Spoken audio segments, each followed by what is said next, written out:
Chapter 656. At dusk, the weather turned from scorching hot to sultry.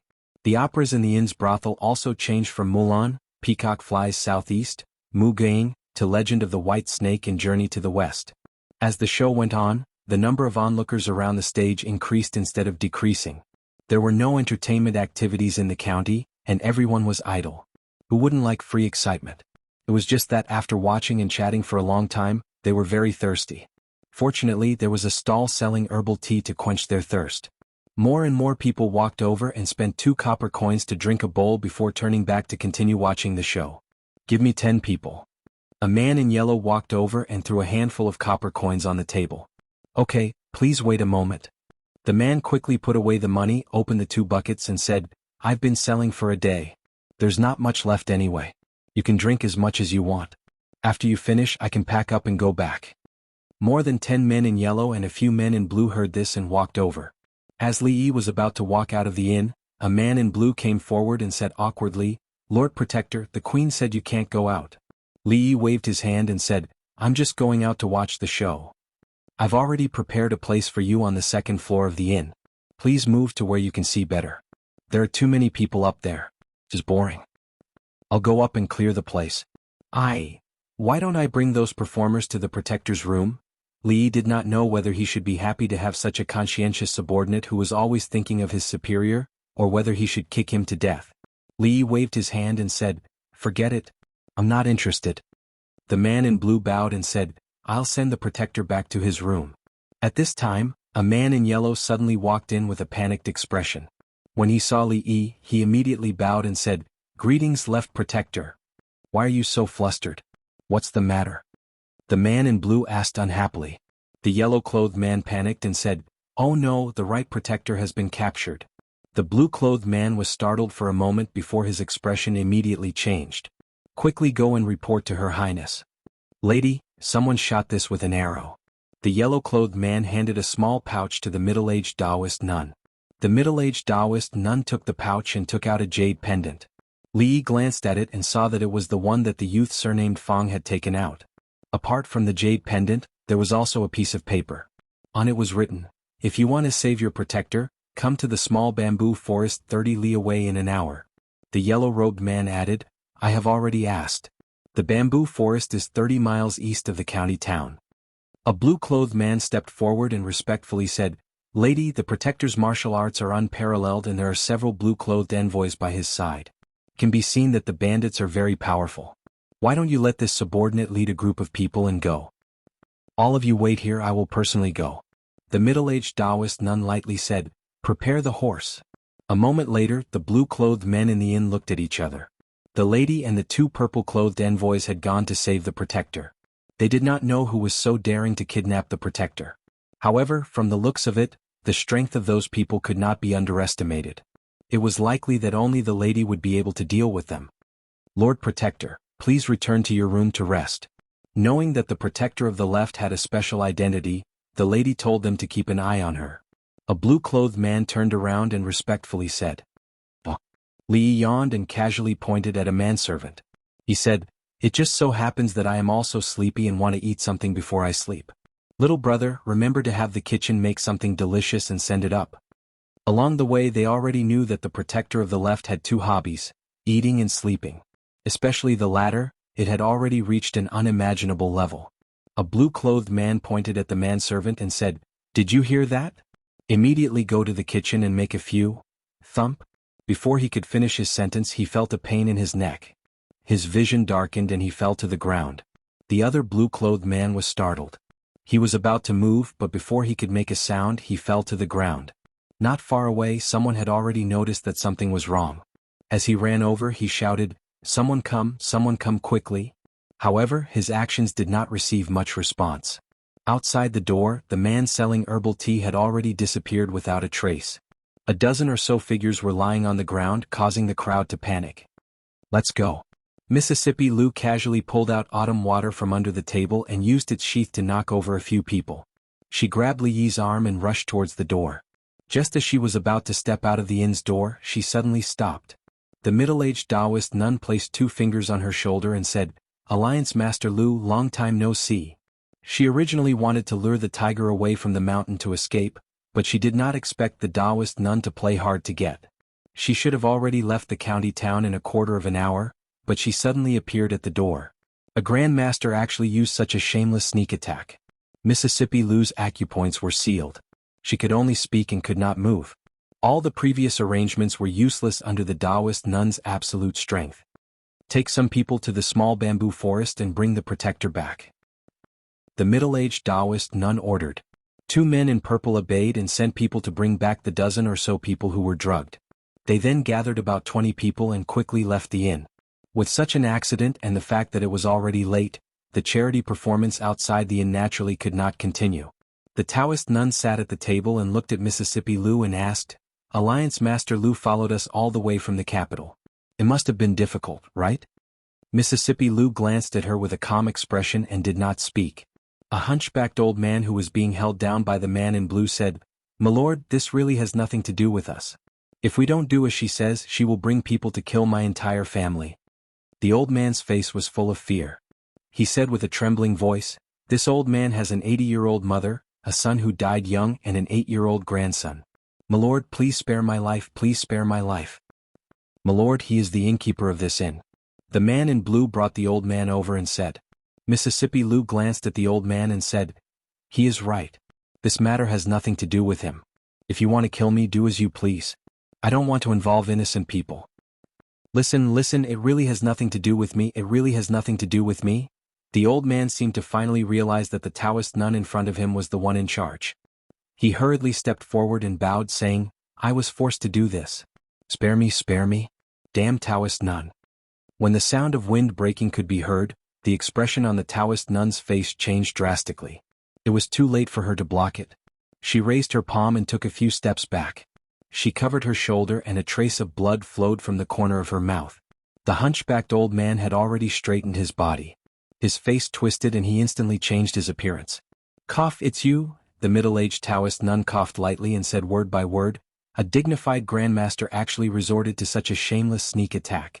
Aren't you afraid of being ridiculed by others if word gets out? You're speaking as if you didn't sneak attack me just now." The old man curled his lips and looked at her. He said with some anger, "Do you know how much suffering I've suffered because of you?" At this point, the old man's expression became even more furious. In the next moment he rushed toward the Taoist nun. "I'm going to settle this score with you today." If she was at her peak, she would naturally not be afraid of this old man. However, she had been injured by the sneak attack just now and her strength had been damaged. She was no match for him. The Taoist nun's figure flashed and disappeared outside the door. "Where do you think you're going?" After dealing with the Taoist nun, these small fries were naturally easy to deal with. Thinking of the hardships he had suffered along the way, the old man's resentment toward her immediately increased. He immediately followed her out. "How do we unseal her acupoints?" Li looked at Mississippi Lu and asked anxiously. Mississippi Lu shook her head. "She used a unique technique. You can't undo it." "Then what should we do?" Mississippi Lu glanced at him and closed her eyes. After a moment, an abnormal flush appeared on her face. She bit her lip and after her body trembled, she suddenly opened her eyes. She picked up Autumn Water with one hand and grabbed his arm with the other. She said in a low voice, While she's not here, leave quickly." Chapter 657. Hurry up and protect Her Highness. Seeing the old man chasing after the Taoist nun, a man in purple pointed and said anxiously, "You guys, stop the two of them." As soon as he finished speaking, several people fell to the ground at the inn's entrance. Although the handsome manservant's face was pale, he left afterimages of swords wherever he went. The ordinary blue-clothed and yellow-clothed messengers could not withstand his attacks at all. The purple-clothed man's expression was ugly. The holy religion had only left a few people here. Some of them had been taken away by the right emissary, while the rest were scattered around the inn. Among them, the ones in charge of guarding had been knocked out and the rest had gone to rescue Her Highness. There were not many people left. After a moment's hesitation, he quickly turned around and galloped in the direction where Her Highness had disappeared. Comparing the two of them to Her Highness, he immediately made a decision in his heart. "Leader, leave this to us. Hurry up and leave." In the darkness of the night, a man on a horse galloped over. He nimbly flipped over the horse and dismounted. Behind him there were several figures following closely. "Thanks. Li Yi and second young mistress Lu quickly mounted their horses.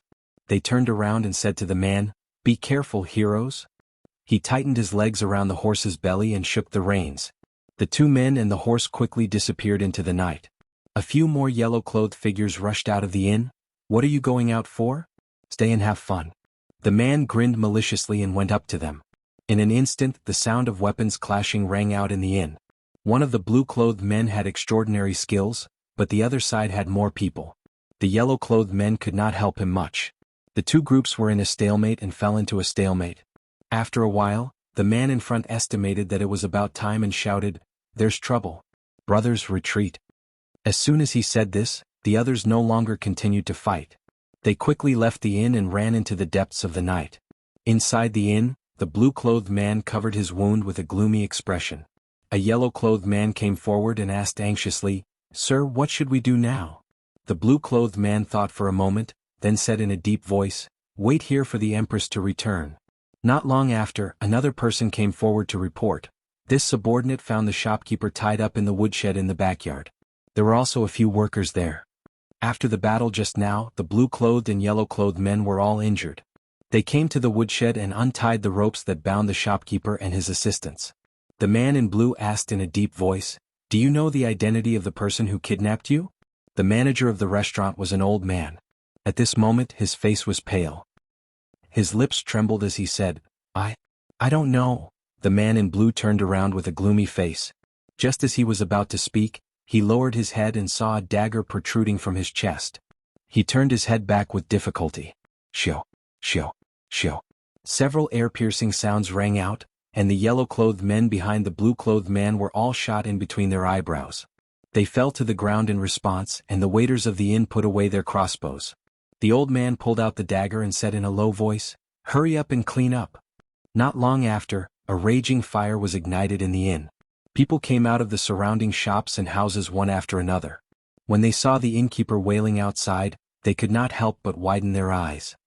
"There's a fire." The street at night suddenly became noisy. At this time the city gate was not closed. Li Yi shook the reins and the horse under him sped up. Everything would be easy once they got out of the city. Mississippi Lu did not tell him about the Grand Master Elder. In fact, when he kidnapped the man surnamed Fong, he did not intend to lure the Taoist nun away at all. From the beginning to the end, the old man was the ultimate trump card. Only by seriously injuring or killing the Taoist nun would they have no worries.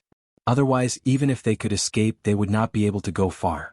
After all, this was the King of Shu's territory, and the Taoist nun was a grandmaster expert with countless masters around her.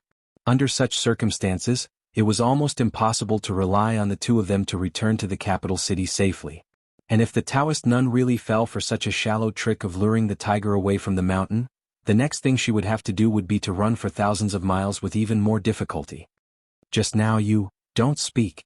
Before Li Yi could open his mouth, he was interrupted by Mississippi Lu. If she did not want to speak, then so be it. Although he felt a little strange about Mississippi Lu at this moment, it was more important to escape. Everything could wait until they got out of here. What? The protector was kidnapped? Did something happen to Her Highness? What about the robbery of the King of Shu's treasury at midnight tonight? The protector. Forget it for now. Follow me to rescue Her Highness. Dozens of black-clothed figures quickly rushed out of a low-rise house. They caught a glimpse of a horse galloping on the street in front of them. At once, a man in blue was startled, and then he shouted, "Stop them!" Boot. The horse's hooves knocked on the bluestone-paved street, making a crisp sound. Looking at the man in blue and the dozens of figures behind him, Li Yi's face darkened. Mississippi Lu jumped off the horse and brandished her sword. Go. Dozens of black-clothed men swarmed over. Li Yi dismounted from the horse and caught a weapon that Mississippi Lu threw at him. He took a deep breath and leaned in her direction. "It's a rebellion, a rebellion." Jiang Zian hurriedly walked on the street, followed by a crowd of black figures. Just now, someone reported to the police late at night that more than 10 people fought in the Ru family inn. It was said that many people died. This was a serious case. He immediately summoned all the bailiffs and bailiffs in the county government, as well as the people nearby. Nearly 100 people rushed to the scene of the crime. It was impossible for him not to be anxious. If there were large-scale civilian casualties tonight, his position as the county lieutenant would be over. Although he wasn't very satisfied with this position, it was better than nothing. Resigning and being dismissed had completely different meanings. Sir, look ahead. Suddenly the bailiffs at the front stopped, pointed to the front and said loudly. Jiang Ziyan raised his head and saw on the street in front of him, dozens of black-clothed men surrounded two figures, and the sound of weapons colliding came from the front. Lawless, really lawless. In broad daylight, in broad daylight, in broad daylight, in front of the dignified county lieutenant, they committed such violence. Jiang Ziyan's face showed fury. He waved his hand and said, "What are you waiting for? Save them." He retreated to the back of the bailiffs and then ran forward quickly with them. Li Yi's chest rose and fell slightly. He leaned back to back with Mississippi Lu. Around them were dozens of black-clothed men. Many people could only fall to the ground and moan, but there were still many people around them. Mississippi Lu coughed softly. Li Yi looked back and happened to see her wipe the blood from the corner of her mouth. "Are you hurt?" His face changed and he asked hurriedly. Mississippi Lu backhanded a person who was close to her and cut him down. She said coldly, "Don't be distracted in a fight of life and death. Have you forgotten what I taught you before?" Li Yi was stunned. He gritted his teeth and held the sword in his hand tightly again. "Catch them alive." The man in blue said coldly, but his face suddenly changed. He turned his head and looked behind him. A flurry of footsteps approached from afar. Nearly 100 bailiffs ran over and surrounded them. Dozens of black-clothed men immediately gathered in a circle and pointed their weapons at them. Mississippi Lu's body swayed, and Li Yi hurriedly held her. "People inside, listen up. You have been surrounded. I'll give you 3 breaths to think about it. Put down your weapons and surrender immediately. Otherwise, I won't be polite." Jiang Ziyan stood behind a tall and strong bailiff and shouted. Li Yi looked in a certain direction and asked tentatively, "Brother Jiang? Is it Brother Li?" A head popped out from behind the tall and strong bailiff. Jiang Ziyan's face was full of surprise and joy. He looked at Li Yi and hurriedly said, "Brother Li, what are you doing there? Come out." Immediately, the bailiffs made way for them. Li Yi helped Mississippi Lu out. The man in blue's face changed, but he didn't do anything in the end. "What the hell is going on? Why are they chasing you?" Jiang Ziyan looked at him and asked in surprise. "It's a long story." Li Yi looked at him and said, "Thank you for saving us, Brother Jiang." "It's my pleasure." Jiang Ziyan waved his hand. Black-clothed and masked. "These people don't look like good people. As the county lieutenant, it's my duty to keep order." Li Yi looked at him and said, "It's urgent. I need to leave the city now." Before he finished speaking, Jiang Ziyan took out a token from his waist and handed it to him. He said, "The city gate is closed now. Brother Li, take this token and leave the city. They won't stop you." Li Yi looked at the men in black and said, "These people?" Jiang Ziyan smiled and said, "Brother Li, you can leave. Leave these people to me."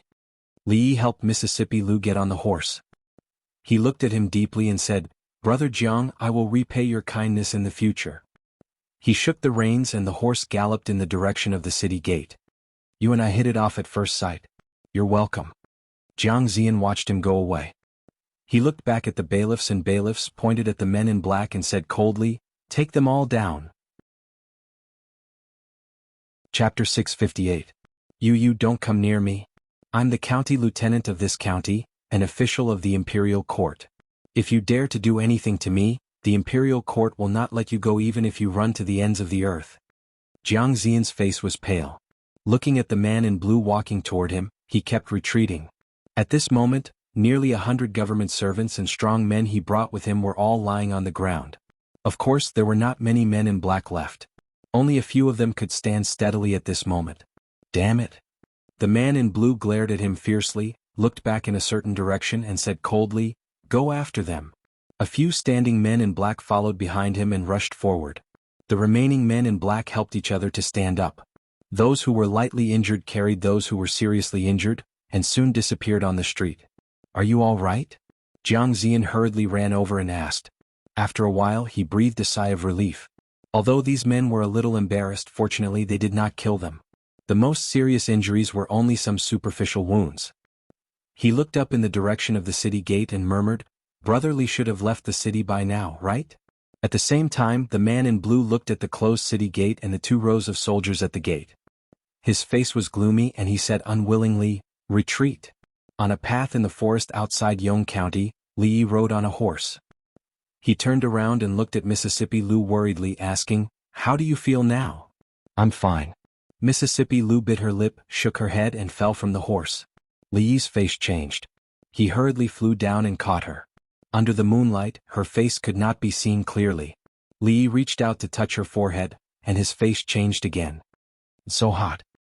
He turned his head and looked around. Apart from the sounds of unknown insects, the forest was quiet. He had just escaped from Yong County.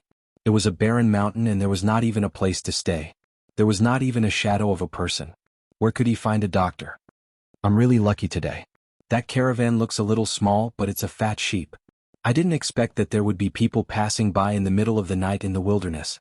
I told you Yong County is my lucky place. A black shadow jumped down from the tree. His shiny head was particularly eye-catching under the dim light of the night. He pointed at the scholar in front of him and said loudly, "This road is opened by me, and this tree is planted by me. If you want to pass through, you must pay for the road. Scholar, hurry up and hand over all your valuables. Oh, you even have a horse. Not bad, not bad." Li gently put Mississippi Lu down.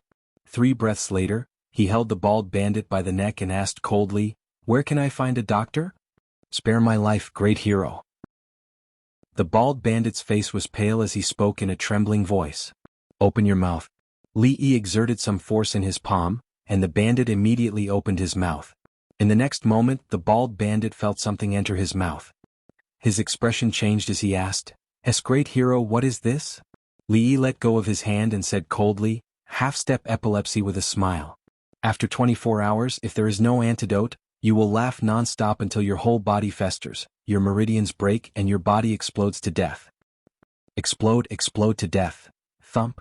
The bald bandit's legs weakened and he knelt on the ground. Li kicked him and said, "Now lead the way." In the dark of the night, an old man covered his chest and jumped down from the city wall that was dozens of feet high. In the end, he didn't manage to kill Taoist Nun. Although his sneak attack at the beginning was successful, it didn't achieve the result he had expected. Taoist Nun's strength was slightly higher than his, and there was also the group of troublesome little ghosts that gathered more and more. In the end, he could only seriously injure her. When he realized that he couldn't take her life today, he took the initiative to give up. Seriously injuring Taoist Nun should be considered as completing the mission, right? The old man took out a cloth bag from his pocket and threw a piece of candy into his mouth. He felt that he had forgotten something. He carefully filtered through the events in his mind. According to the second miss, if Taoist Nun really fell for the trick of luring the tiger away from the mountain, he should immediately leave the city and escape as fast as he could, rushing to the capital day and night. Even if Taoist Nun chased after him, it was still not enough for him to deal with Taoist Nun alone. But with the second miss, he would always be in an invincible position. If that damn Taoist Nun didn't fall for the trick, he would carry out the second plan. He would first seriously injure her, and the small fries would be easily taken care of. Then he would escort them out of the city. Suddenly the old man stopped in his tracks and froze on the spot. Damn it. He slapped his forehead and couldn't help but curse. Just now he was only thinking about killing Taoist Nun to vent his anger, and actually forgot the most important goal. If he couldn't bring them back safely, he wouldn't be able to complete his mission. The old man gritted his teeth and cursed bitterly, "That damn Taoist Nun." The county magistrate of Yong County stood in front of the still-burning Ru family inn, his face extremely gloomy. At this time, the innkeeper was describing with tears and snot how those villains fought in the inn, and how they burned down the inn. He was a pitiful old man, and his little property was burned down in one night. How was he going to live in the future? The county magistrate asked in a deep voice, "Do you know who did it?" "I only remember that the leader was a Taoist nun, and her subordinates in yellow and blue." The old man's confession was quickly confirmed by the surrounding neighbors. After all, those people in strange clothes had been in front of them for a day, and it was hard not to notice them. "It's them?" Jiang Zian came from the side and said loudly, "Lord Wu, when I came from the county government just now, I saw dozens of people daring to kill people on the street, and the leader was a man in blue. Fortunately, I arrived in time to avoid a tragedy." The county magistrate nodded and said, "The imperial court has sent an official document saying that Li Yi, the county earl of Chang'an, was kidnapped by a nun from the capital city, and may have arrived in Shuzhou. So it should be Taoist Nun." Jiang Zian was stunned and asked, "Li Yi was kidnapped? When did this happen?" "About a month ago." The county magistrate said, "The imperial court asked us to rescue them immediately once we find their traces." His Highness, the King of Shu, has just ordered us to report to him immediately if there is any news. Jiang Ziyan seemed to have not recovered from the news. After a while, a strange expression appeared on his face and he murmured, Li Yi, I didn't expect that you would have such a day. After a while he seemed to think of something and his face changed. He asked the shopkeeper, what does the Taoist nun look like? Who else is with her? About 40 years old, and there is a young man who always wears a white robe beside her. The shopkeeper immediately told the truth. Jiang Ziyan immediately asked, is his surname Fong? Yes. The young man surnamedly called him Brother Fong. The shopkeeper said immediately. Jiang Ziyan continued to ask, is the young man surnamed Li Xian? The old man shook his head and said, I don't know about this. Jiang Ziyan's breathing became a little rapid and he asked, think about it again. Who were they with when they came? A shop assistant came up and said, I remember that the young man surnamed Fong has been here for a long time. Yesterday, in addition to the Taoist nun and those strange people, there was another young man but what? Jiang Ziyan asked impatiently. But the young man's appearance. The shop assistant thought for a while, shook his head and said, maybe the first day was at night and I saw wrongly. I always felt that the young man looked a little different on the second day. Jiang Ziyan stood there in a daze and his face was blank and lifeless. The county magistrate of Yong County looked at him and asked in confusion, Lord Jiang, what's wrong? Nothing. Jiang Ziyan shook his head and said, Lord Wu, I just fought with the bandits and consumed too much energy. Now I want to be alone, so I'll leave this place to you. After saying that, Jiang Ziyan turned around and left, his back lonely and bleak. The county magistrate of Yong County watched him leave, his face full of shock. The cold moonlight shone on Shuzhou, on Yong County, and on a dried-up well in a courtyard that had been abandoned for a long time. Is there anyone? The man surnamed Fong was lying at the bottom of the well with a swollen face.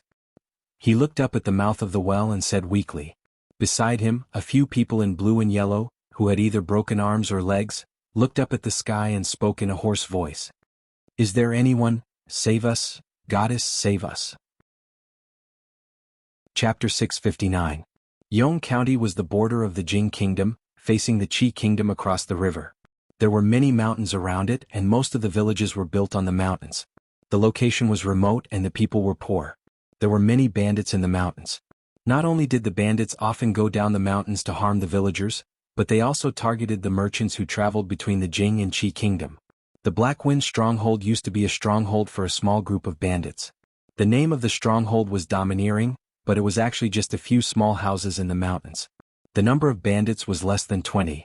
A few months ago they were blind enough to target a small caravan. They didn't expect the caravan to hire powerful guards. The 20 bandits were all killed and their heads were hung on a tree. From then on, the Blackwind stronghold only had a few small houses. After being abandoned for a few months, the stronghold had a new owner at noon today. At this time in a clean room, the bald bandit said with a trembling voice, Hero, we don't have a doctor here. Li touched Mississippi Lou's forehead and looked at him. Do you have wine? I just moved here today, I don't have any. The bald bandit said. Seeing that the hero's face darkened, he immediately nodded his head like a chick pecking rice. Yes, there should be. I robbed a small caravan today, they definitely have some wine. I'll go get it immediately. After leaving the room and closing the door gently, the bald bandit let out a long sigh of relief. This young man looked like a gentleman, but when he fought, how could he be so terrifying? A bandit came up and said in a low voice, Boss, he's only one person and he's a burden. Why don't we charge in and kill him with one strike each? The bald bandit smacked his head and scolded, Shut up. Where are the people from the afternoon locked up? Take me there quickly. It was easy to rush in, and it was also easy for each of them to chop down. However, it was hard to say if they could defeat the young man together. Moreover, if they really killed him, who would cure the poison of the half-step upside down with a smile? If they didn't have the antidote after 24 hours, he would laugh non-stop, his whole body festering, his meridians broken, and his body exploding, in the innermost room. The bandit knew that his boss was in a bad mood and didn't dare to provoke him again. He immediately said, Boss, I'll take you there. Boo-hoo. Miss, are we going to die? In a dilapidated room, there was a soft sobbing sound.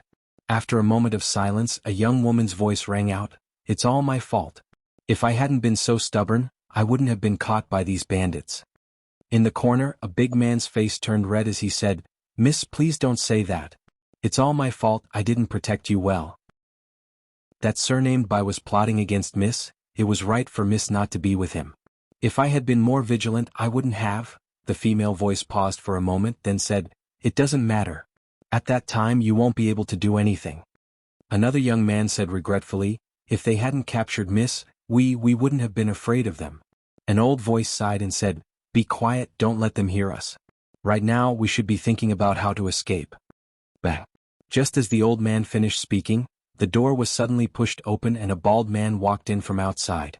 After seeing the bald man in the light of the lamp, the sobbing servant girl immediately stopped crying and shrank back, her eyes filled with fear.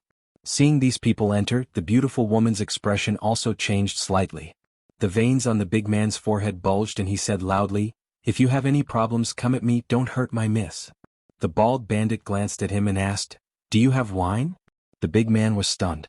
Thinking that not only did this bald man want to sully the miss, but he also wanted wine to liven things up, he immediately widened his eyes and said angrily, if you want to kill me, do as you please.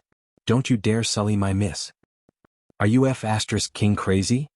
The bald bandit kicked the big man and said angrily, I asked you if you have wine, what does that have to do with your miss? The big man was stunned, didn't you want my miss to suppress the stronghold? The bald bandit kicked him again and said, are you trying to kill me? Less nonsense, tell me, do you have wine? This time he ran away from home because he couldn't stand being looked down upon at home. He swore that he wouldn't go back until he made a name for himself. When the time came, that tigress would look at him in a different light. Before he made a name for himself, he already had a wife to suppress the stronghold. Wouldn't he be beaten to death by that tigress? The wine is in the second carriage, the beautiful woman said. Why didn't you say so earlier? The bald bandit glanced at her and walked out the door. When he reached the door he said again, don't think I didn't hear you just now. Don't think about running away. Send a letter home and pay 1,000, at least 800 taels of ransom, and I will let you go. Don't worry, before that, I won't touch a single hair of yours. Hearing the door slam, the woman raised her head, a complicated expression on her face. 800 taels. Did he know how much the goods in those 2 carriages were worth? Just that piece of glazed ware alone was more than 10 times that price. All the goods added together, it would be at least 100 times that number. The big man twisted his body and said softly, Miss, don't worry, we will be able to leave very soon. He moved his wrist, a hint of sharpness faintly appearing in his palm. Hero, the wine is here. The bald bandit fawningly placed a jar of wine and 2 empty bowls on the table. Li lowered his head to look at the porcelain bowls. The bald bandit immediately said, I just bought it, it's clean. Get out. Hero, the antidote, open your mouth. The bald bandit was overjoyed and immediately opened his mouth. Li raised his hand and something flew into his mouth. Did you swallow it? Li looked at him and asked. Yes, I swallowed it, thank you, Hero. The bald bandit's face was full of joy. When he turned around, a sneer appeared on his face. He walked to the door and turned back to ask, Hero, was that the antidote just now? No. The bald bandit's expression was startled. Li said lightly, you ate 2 half-step with a smile, now you only have 12 hours left. Still not leaving? Li looked back at him and asked, do you want another one? As soon as he finished speaking, the bald bandit disappeared from the house and closed the door. Li put the jar of wine and the empty bowls on the bed, and then put down the curtain beside the bed. He took an empty bowl and filled it with half a bowl of wine. After smelling it, he tore off a piece of his sleeve and dipped it in the wine. He lifted Mississippi Lou's hand and carefully wiped her palm.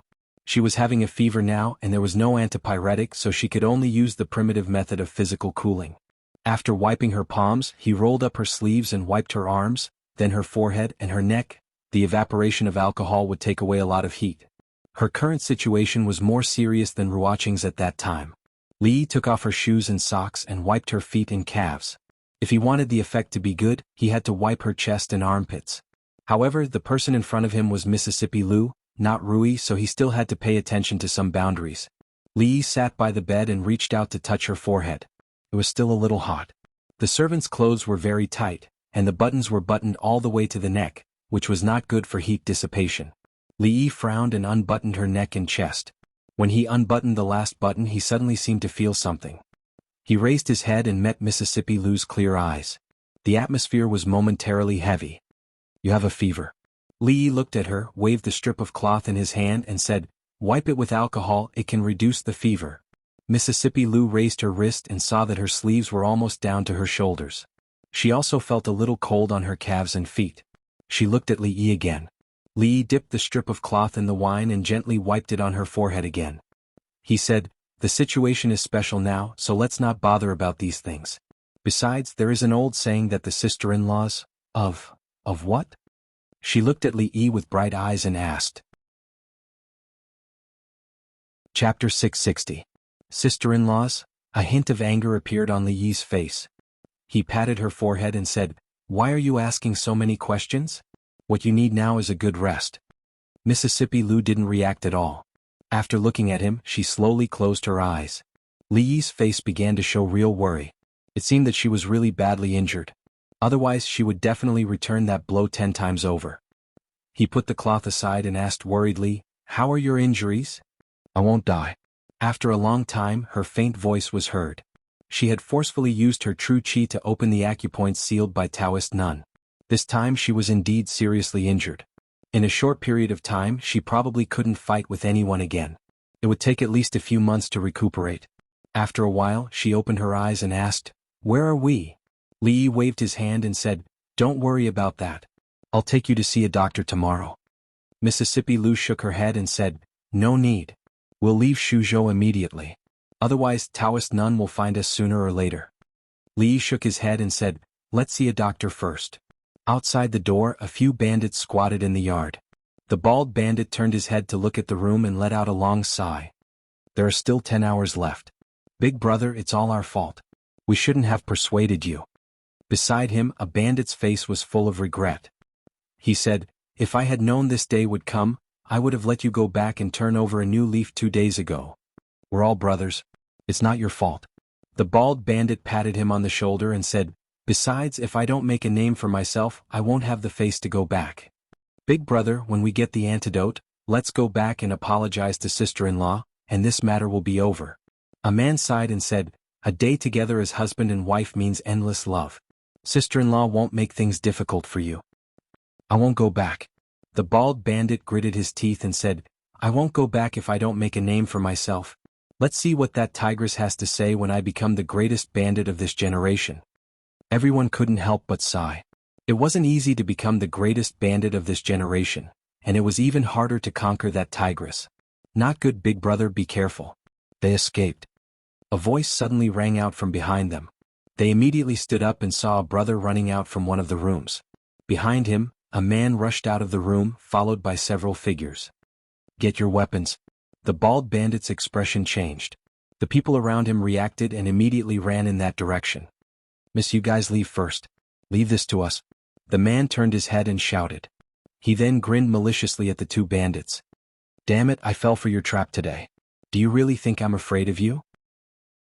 2 of the bandits were knocked to the ground in a single exchange, and the few people behind him were also engaged in battle with the bandits who were charging over. The young servant girl and the beautiful woman ran out of the room and ran outside under the escort of the 2 men. Although the burly man's side had fewer people, they were slightly stronger. Just the burly man alone was enough to take on 3 bandits at once. The few of them were actually able to stall all the bandits, making it impossible for them to chase after the woman. Everything happened too suddenly. Both sides didn't have any weapons. At this moment it was all close combat and the fight was quite intense. At this moment, a young man walked out of a room while supporting another person. The large man turned his head to look and was slightly startled. He immediately said loudly, "Scholar, what are you waiting for? We'll stop these bandits. You should hurry up and escape." The scholar seemed to be frightened by the situation in front of him. He stared blankly at the scene in front of him and didn't move at all. "Dalong, you go take them away." Seeing the scholar's appearance, a trace of helplessness appeared on the burly man's face. Immediately, a young man knocked down a bandit and quickly ran over. "Hurry up and leave." The young man seemed to have finally returned to his senses. He carried his companion horizontally and quickly followed the young man away. "He's quite strong but too timid." Seeing this, the burly man said in a low voice and focused even more on dealing with the bald bandit in front of him. He didn't know if it was an illusion, but he felt that the bald bandit had suddenly become desperate. Seeing that the young man had left, the bald bandit roared angrily. He was both shocked and afraid. He really wanted to rush over and ask for the antidote back, but the burly man blocked him. His eyes suddenly widened and with an angry roar, he pounced over again. The burly man's expression changed. At this moment, the bald bandit gave him a great deal of pressure. A quarter of an hour later, the burly man panted heavily, his whole body drenched in sweat. He looked at the bald bandit and said, "Isn't it just 1,000 taels of silver? We'll give it to you, all right? Get lost." The bald bandit spoke in a hoarse voice, then charged forward once more. Silver was important, but his life was even more important. Without the antidote, he would explode and die in 10 hours. "Do you really think I'm afraid of you?" the burly man said angrily. He gathered his remaining strength and punched out. It was already past midnight. Under the moonlight, 2 carriages sped along the mountain road. The young girl placed her hand on her chest and timidly asked, "Miss, do you think they'll be able to catch up?" The beautiful woman gritted her teeth and didn't speak. She glanced behind her and said, "Wait for them up ahead after we leave the forest. There's a village up ahead. Those bandits probably won't dare to follow us." Not long after, in front of a village, a man quickly ran into the village. Soon, there were many lights in the village and the woman's expression finally relaxed. The young maid looked at the young man who came down from the other carriage and asked doubtfully, "Were you also kidnapped by those bandits?" "Yes." Li nodded and said, "Thank you very much." "You're welcome." The maidservant smiled sweetly. Now that they were out of danger, her heart was finally at ease. An old man walked over from the side and looked at Li. He asked, "Is the young lady in the carriage injured?" The maid was stunned and asked, "Grandpa Lin, there's only a young master in the carriage. Where did the young lady come from?" The old man smiled and patted her head lovingly. He didn't say anything. Li suddenly looked at the old man and asked, "Do you know medicine?" The young girl nodded quickly and said, "Of course. Grandpa Lin was the one who cured me when I caught a cold last time. Usually if someone falls sick at home, there's no need to call for a doctor." After a while, the young maid looked behind her and turned to look at the woman. She asked, "Miss, is there really a young lady in the carriage?" The beautiful woman looked in that direction and a trace of doubt appeared on her face. However, it quickly disappeared and she looked in the direction where they came from. Next to the carriage, Li looked at the old man and asked anxiously, "Old man, how is she? This young lady should be a martial artist, right?" The old man stroked his beard and asked. Li nodded. "This young lady's internal organs have suffered serious injuries. It seems that she took a wrong turn when she was cultivating." The old man looked at him and said, "Although it is good to practice martial arts, one should not be too hasty. Fortunately, this young lady's physique is extraordinary. Otherwise she would have lost her life long ago. Even so, if she wants to recover, she will need to rest for at least half a year." Li was slightly relieved. It was fine as long as her life was not in danger. At this moment he could roughly guess when she was injured. He looked back and could only shake his head helplessly. At a certain time, the young maid suddenly shouted, "They're back." The man was at the front with a few people behind him. They were jogging towards the carriage. "How are you? Are you hurt?" "I'm fine." The man panted and shook his head. He said, That bald man, he's a madman. He doesn't care about his life. He chased after us with all his might.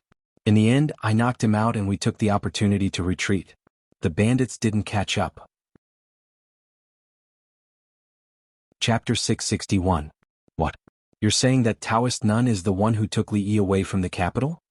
The king of Shu stood up abruptly from his chair and asked, "Where is he now?" "I haven't seen Uncle Li. He should be hidden by them." Jiang Ziyan said guiltily, "I'm incompetent and failed to save Uncle Li from those people." "Where's Taoist nun?" the king of Shu asked again. "He disappeared last night," Jiang Ziyan said with his head down. "Find him." The king of Shu slammed the table and said, "Find him for me."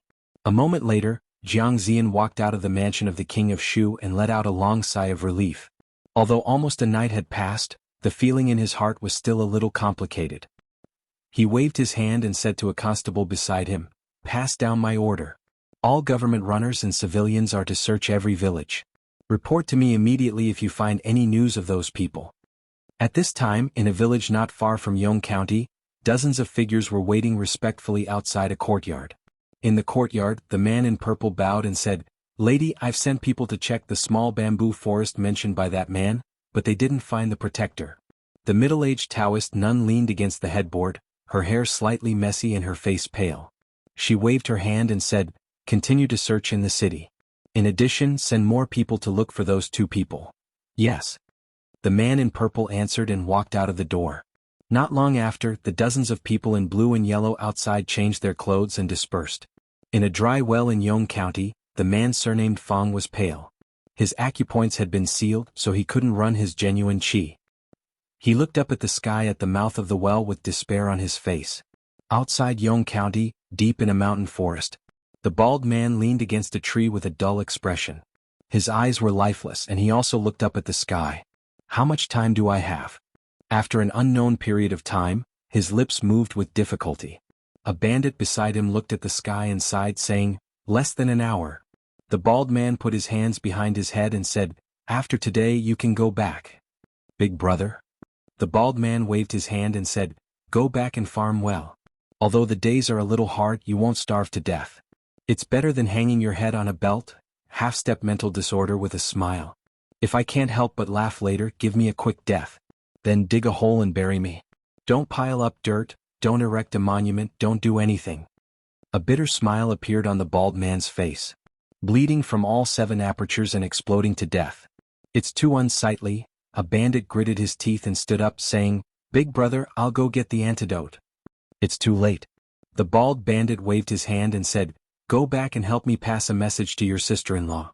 Tell her that I don't regret marrying her in this life. It's all my fault. I shouldn't have advised Big Brother." One of the bandits gritted his teeth, stood up, and slashed the tree with his sword. "The one in front, do you see a young man with a girl?" A voice came from behind. The bandit impatiently waved his hand and said, "Scram, scram, scram. I'm annoyed. What are you yelling for? I'll kill you if you yell again." Thump.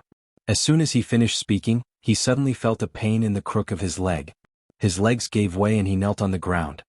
"What did you just say?" An old man with messy hair walked up from behind and looked at him.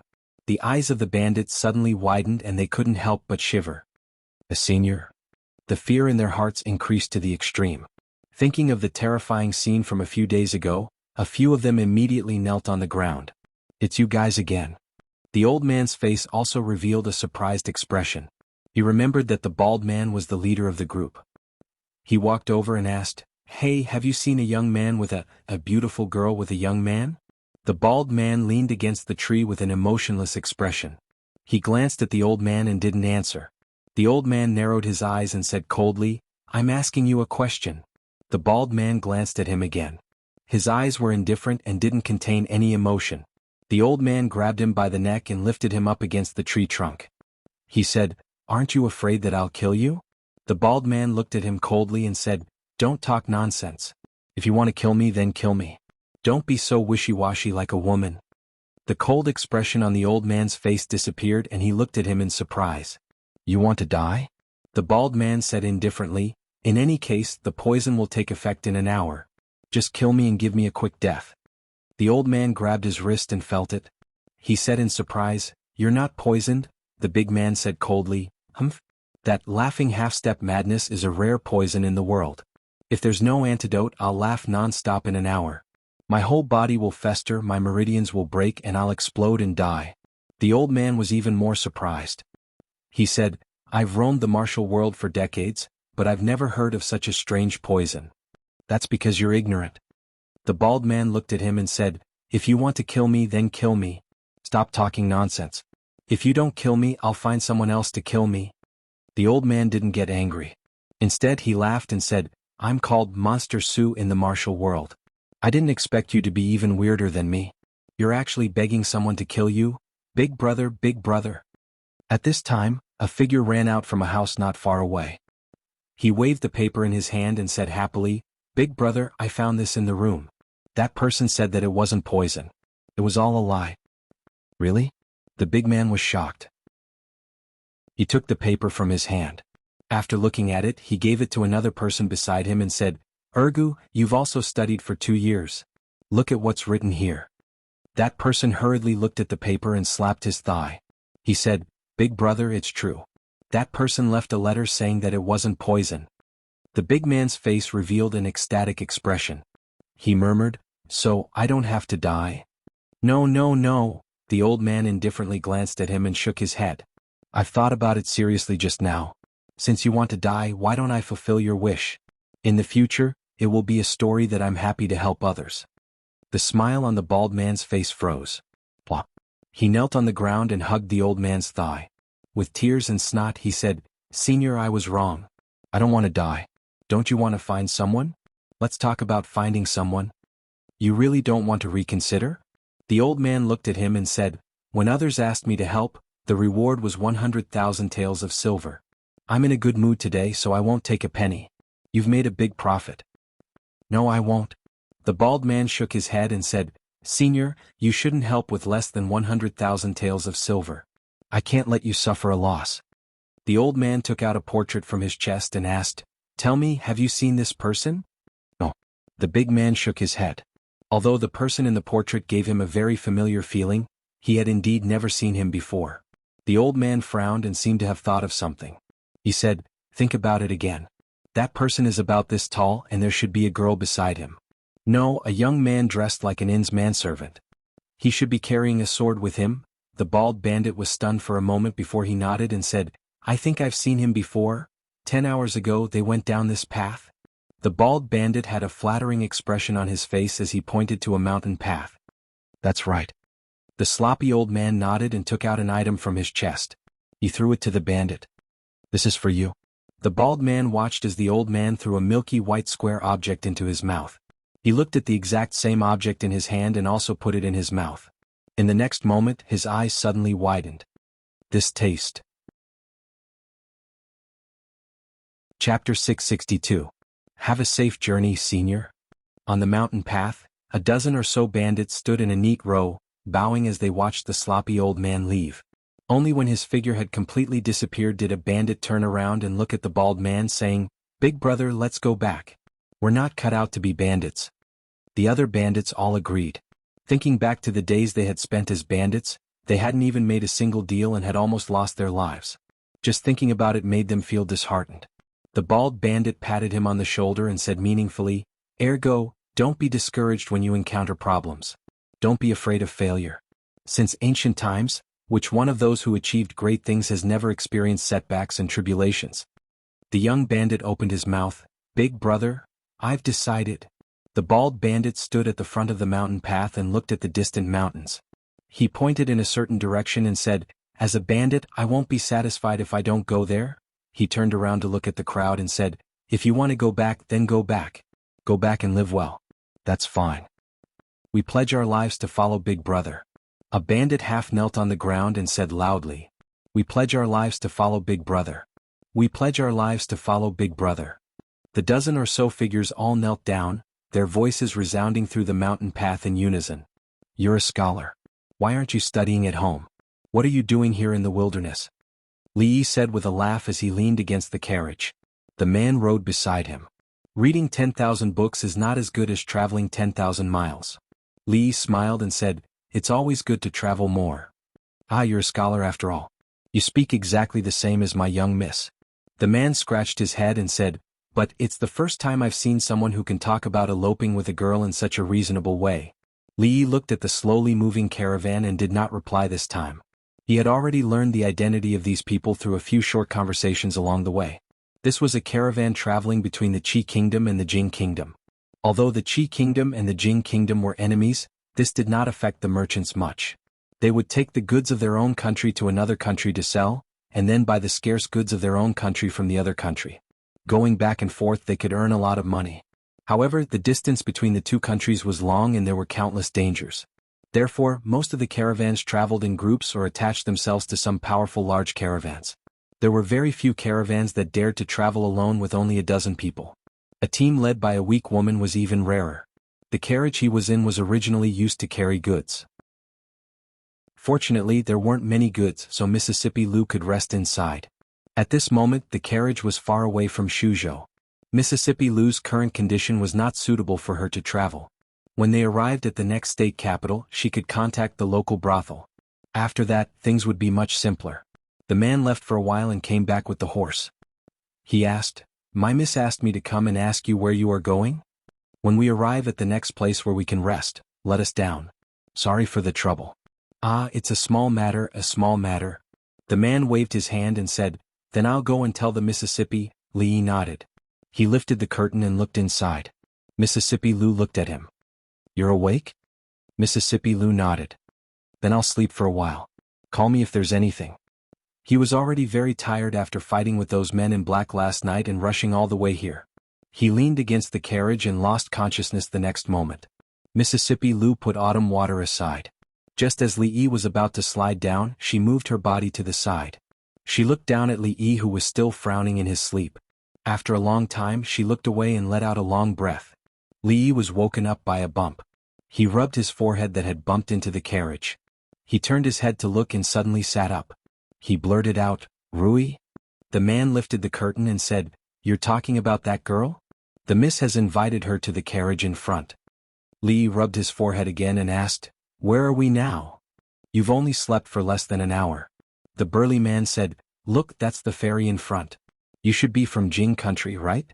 When you reach the ferry, turn left and you'll reach Qin County, and turn right and you'll reach Yong County. It's closer to Qin County.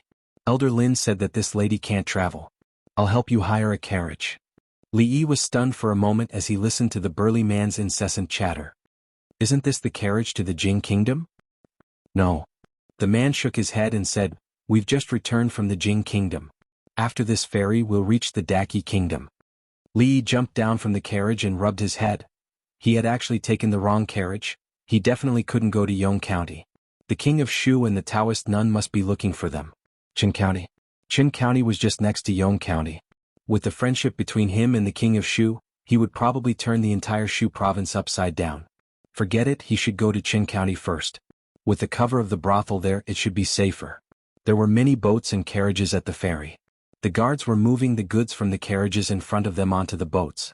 A few steps ahead, the woman was talking to Mississippi Lu. Thank you for last night. Li walked over and cupped his hands towards the beautiful woman. The woman nodded slightly and said, It was just a coincidence. You're welcome. Li looked at Mississippi Lu and said, We have to go. The woman turned around and said to the man and the others, We should also get on the boat.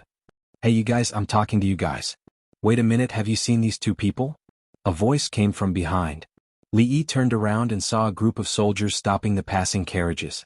The leader of the soldiers opened the curtains and carefully compared the few people with the portraits in his hand. Then he waved his hand and said, All right, you guys can go. Then he turned around and pointed again saying, That carriage over there, stop. Ahem. Li turned around and looked at the woman. He said, Miss, I have a presumptuous request. The woman named Lin Wanru was startled. She looked at the young man in front of her and then looked at the woman in men's clothing. A look of understanding appeared on her face. After a while, she nodded slightly. All right. The few of you guard here. Check every car and every person that passes by carefully. A young general stood at the ferry and said to dozens of soldiers, This is the order of His Highness, the King of Shu. If you find out, His Highness will greatly reward you. Li stood at the bow of the boat and looked at the blurred ferry. The man's laughter came from the side. I've said it before. If you want to go, go far away. It's not good to be caught doing this kind of thing. However, you guys are already like this. It doesn't matter where you are. Go to a place where no one knows you and live a good life. That's better than anything else. The man patted him on the shoulder and said, You guys have no place to go for now. You can go to our place first. It's not far from here anyway. You're a scholar with a weak body, but you seem to be quite strong. Chapter 663. Useless, all of you are useless. It's been 3 days and we haven't even found a shadow. What use do I have for you? In the King of Shu's mansion, the angry King of Shu flipped the table again. The local officials in Shu all lowered their heads and kept quiet out of fear. In all the counties of Shu, the bailiffs, civilians, and even the county lieutenant personally led people to patrol. However, not only the Taoist nun and the mayor of Chang, and they didn't even see the shadows of those men in blue and yellow. Looking for two people in such a big place like Shu was like looking for a needle in a haystack. Moreover, it was already the next day when the order was issued. Perhaps they had already escaped from Shu. Where could they find them? Continue to search for them for I. If they are alive, I want to see them. If they are dead, I want to see their bodies. The King of Shu gritted his teeth and said word by word. Yes, Your Majesty. The group of officials responded one after another and walked out dejectedly. Of course they had to find them even if it was just for show. Otherwise it would be hard to explain to the king of Shu. After all, the officials in Shu would have to rely on him in the future. In 3 days the atmosphere in all the counties of Shu suddenly became tense. Soldiers could be seen patrolling the streets. Even in the remote deserted villages, there were civilians searching non-stop. The patrols were especially strict for unfamiliar foreigners. In a long-abandoned courtyard in Yongzhou City, a hand suddenly stretched out from the edge of the dry well in the courtyard. The young man with the surname Fong climbed out of the dry well with difficulty and lay on the ground weakly. 3 days. For 3 whole days he didn't even drink water, let alone eat. Even though his sealed acupoints had been unsealed, he couldn't muster much strength at this moment. "Wait, I'll go find a rope," he said while leaning on the mouth of the well. Then he slowly turned around, pushed open the courtyard door and staggered out. Not long after, a young man in tattered clothes with a face full of dust stood on the street in a daze. He looked at a noodle stall on the street and couldn't help but gulp. Sigh. The owner of the noodle stall sat on the steps and looked at the crowd on the street in boredom. Then he looked at the empty noodle stall and let out a long sigh. Pah. The next moment, all his attention was attracted by the ingot of silver on the table. "Give me 10 bowls of noodles." The noodle stall owner could not help but feel a chill run down his spine when he saw the young man glaring at him. 10 bowls? He asked uncertainly. "Cut the crap and hurry up." The owner of the noodle stall shivered when the young man glared at him with a green light in his eyes. He immediately said, all right, please wait a moment, the noodles will be here soon." "Sir, your noodles are here." Soon the stall owner served a bowl of noodles. Seeing that the bowl was empty in just a few breaths' time, he couldn't help but widen his eyes. The youth with the surname Fong looked up and said angrily, "What are you waiting for?" "Another bowl." "Oh, right away." The owner of the noodle stall hurriedly moved his hands again. He glanced at the young man and cursed in his heart, "You finished the noodles that just came out of the pot in an instant. Are you the reincarnation of a hungry ghost in your previous life? Why didn't you burn yourself to death?" Only after the young man had eaten 5 bowls did the boss stop and wipe the sweat from his forehead. At this time, there were already many people surrounding the noodle stall. "Is it really that delicious?" someone asked doubtfully. He sat down at the side and said, "Give me a bowl too." A moment later he took a bite and immediately spat it out. He glanced at the young man and cursed, "How can you eat such disgusting noodles? I thought it would be very delicious.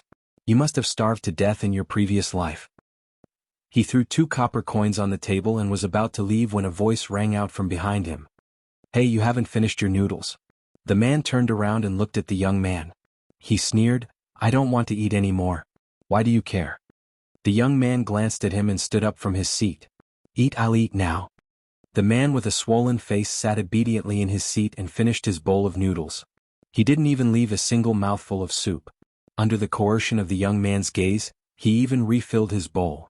Only then did he ask in a trembling voice, Is this enough?" Scram. The young man waved his hand impatiently. He looked at the boss and said, "Continue cooking." About an hour later, the boss looked at the piles of bowls beside him in astonishment. He was worried that he couldn't keep up with the speed, so he added extra portions for each bowl. The young man ate 10 bowls just like that. In the end, he even bought dozens of buns from a nearby bun stall before he swaggered off. With such an appetite, he wasn't a human at all. He was a monster. The Qi Kingdom was the most powerful country in this land. This was an undeniable fact. Even though they had lost to the Jing Kingdom in an important battle and lost 2 of their cities, the ambassador of the Qi Kingdom did not gain any advantage in the competition with the Jing Kingdom. However, the Qi Kingdom's strength was far superior to other countries in terms of population, economy, and military. The Feng province was not close to the capital of the Qi Kingdom. Could even be said to be remote. The Jing Kingdom's territory was 3 days' drive to the south. However, although the Feng province was remote, it was not poor. Even in the entire Qi Kingdom, it could be considered one of the richest provinces. At this moment, 2 carriages were slowly entering the city gate of the Feng province. The man was riding on the horse. He looked back and said, "Li brothers, we're just ahead. When we get home, I'll arrange for you to stay in the guest room first. After a few days, I'll find a place for you to settle down." The man smiled and said, "You're a scholar. If you don't mind, you can work as an accountant for our family. Although the salary isn't much, it's enough for the 2 of you to live in the future." Li cupped his hands in obeisance and said, "Thank you, Brother Lin." The man waved his hand and said, "Ah, you're welcome." Li smiled at him. This man, whom he had only known for 4 days, was very warm-hearted. Perhaps it was because they had gone through thick and thin together that he took good care of them along the way. In the eyes of the man in front of him and all the people accompanying him, he and Mississippi Lou were probably a young couple who eloped. Li did not explain to them what they knew. This way it would save him a lot of trouble. Mississippi Lou's injury couldn't be healed in a short time. She needed to recuperate in peace. It was not suitable for her to travel. He made the decision to settle down here temporarily after weighing the pros and cons. Although he didn't want to come to the Qi Kingdom, he was forced to do so under the circumstances a few days ago. Fortunately, this place was not far from Shuzhou. It would only take him 3 days to get there by carriage. What he needed to do now was to send a letter back to Yong County as soon as possible. The news from the brothel must be on its way. When it reached the capital, Rui and the others would make arrangements. This round trip would take at least 2 or 3 months. During this period, it was a good choice to recuperate in a place that neither the king of Shu nor the Taoist nun could think of. In the past few days, Li Yi had a general understanding of the situation of the Lin family he mentioned. In this city, the Lin family could only be regarded as a small business. They ran several jewelry shops and occasionally did some international business. The girl named Lin Wanru seemed to be the current manager of the family business. The fact that the Lin family could hand over all the family business to such a young girl showed that she should have extraordinary ability. But unexpectedly, the girl looked soft and weak. She didn't look like a person with any means. When the carriage reached a certain place, the big man pointed and said, "That's the family shop in front. There's a small courtyard next to the shop. Sometimes when the shop is busy, the young lady will stay there. The young lady just said that she will have the place cleaned up in the next 2 days. You can stay there temporarily until there are other arrangements in the future." After entering Feng State City, it took less than a quarter of an hour for the Lin family to arrive. The carriage drove in from a side door. Li Yi supported Mississippi Lou. The man led them to a wing and said, "You can live here for the next 2 days. If you need anything, let me know. When the yard is cleaned up in 2 days, you can move there." Li Yi walked into the room. After looking around, he turned around and asked in surprise, "Only this room? Is there a problem?" The man nodded and asked doubtfully. Li Yi was stunned. He shook his head and said, "No. Remember to call me if there is anything." When the man walked to the door, he turned back and said. After his figure disappeared, Li Yi supported Mississippi Lou to sit on the bed and said, "It's urgent. Let's make do for 2 days." Chapter 664. The Lin Family, Feng Province, Qi Kingdom. In a small courtyard, Li Yi squatted on the ground and fanned the fire gently. Mississippi Lou's medicine was simmering on the fire. The old man with the surname Lin was the doctor of the Lin family. After returning to the Lin mansion, he quickly sent someone to deliver some medicine. "Li brothers, which part of the Jing Kingdom are you from?" The big man squatted on the side and chatted with Li Yi. He suddenly asked, "Qing and Prefecture." Li Yi replied casually. "Qing and Prefecture? That's so far away." The big man showed a hint of surprise and said, "This time, you've almost passed through the whole Jing Kingdom. It's quite far." Li Yi added more firewood and asked, "Brother Lin, have you been to Qing and Prefecture?" The big man nodded and said, "About half a year ago, I went once with Mississippi. There's a Rui tavern in Qing and Prefecture. The wine there is very strong and the brothel there. I have to say, the drama in the Jing Kingdom is much better than in the Qi Kingdom." "Brother Lin, do you often go to the Jing Kingdom?" Li Yi asked casually. The big man counted with his fingers and said, "I don't go often. I go with Miss twice a year. Including this time, it should be 4 times. Li Yi calculated the time and lowered the intensity of the fire a little. He thought of the seemingly gentle and weak woman and said, "Your family's young mistress is quite capable. Miss is amazing." The big man nodded and said, "The Lin family's business depends on her. Otherwise, those good-for-nothings would have squandered all the family's assets." Mississippi Lou's medicine would be ready in a little more time. Li Yi simply sat there and chatted with the big man. The content was, of course, about the Lin family and the situation in Feng Province. The situation of the Lin family was also strange. The second generation of the family was all present, but they handed over the business of the entire family to such a weak girl. Of course, part of the reason was that Miss Lin's father had died early, and the eldest branch was only left with a weak woman and an underage younger brother. More importantly, she did have some kind of extraordinary talent in business. Just from the respect and admiration in this man's words, one could tell a thing or two.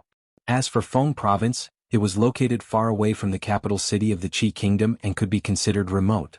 However, its economic strength was not lagging behind at all.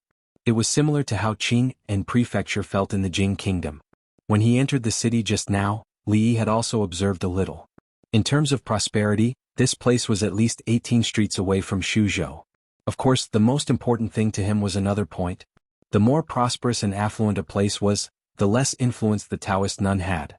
Especially in such an important city, their so-called holy religion could not act unscrupulously. Otherwise, if the claim that they had 100,000 followers in the Qi kingdom was not an exaggeration, there might be 800 to thousands of them in Feng province. It would really be a headache. The medicine is ready. Estimating that the time was up, Li Yi extinguished the fire and filtered out the medicine. He tasted a small mouthful and couldn't help but frown. He knew that Mississippi Lu was afraid of bitterness. Rui said that she had never touched bitter things since she was a child. How to make her drink this bowl of medicine was not a small problem. You go in. The big man stood up, waved his hand and said, I'll go to see Mississippi. After a while, Li Yi walked in with the medicine. Seeing Mississippi Lu sitting cross-legged on the bed, he walked to the bedside and said, Drink the medicine first. Mississippi Lu opened her eyes and looked at the black medicine. She shook her head and said, I'll take care of myself slowly. I don't need to drink medicine. Li Yi looked at her and said, Drink it. It's not bitter. Mississippi Lu looked at him suspiciously. Li Yi said with a straight face, I just tasted it. It's not bitter at all. If you don't believe me, look. He picked up the bowl and drank a big mouthful. His expression did not change. Mississippi Lu took the bowl from his hand doubtfully. After tasting a small mouthful, her pretty face immediately frowned. She glared at him and said, You lied to me. Li Yi looked at her and said, Good medicine tastes bitter. Drink it quickly. You'll feel better after drinking it and we can go back sooner. I won't drink it. Mississippi Lu put the bowl aside and glared at him for being lied to. She closed her eyes and continued to recuperate. Drink it. Drink it and I'll give you a piece of candy. Li Yi persuaded her. Mississippi Lu glanced at him and said, Childish. 2 pieces. Give it to me first. In the meeting hall of the Lin family, more than 10 people were sitting in the hall. A woman named Lin Wanru sat at the bottom. She put a thick book on the table and said, This is the account for this time. Please take a look. As soon as she finished speaking, a thin man stood up and said, Little Ru, Lin Fang said that you encountered bandits on your way back. Is that true? Lin Wanru nodded and said, We did encounter a little trouble, but it was solved smoothly in the end. What trouble?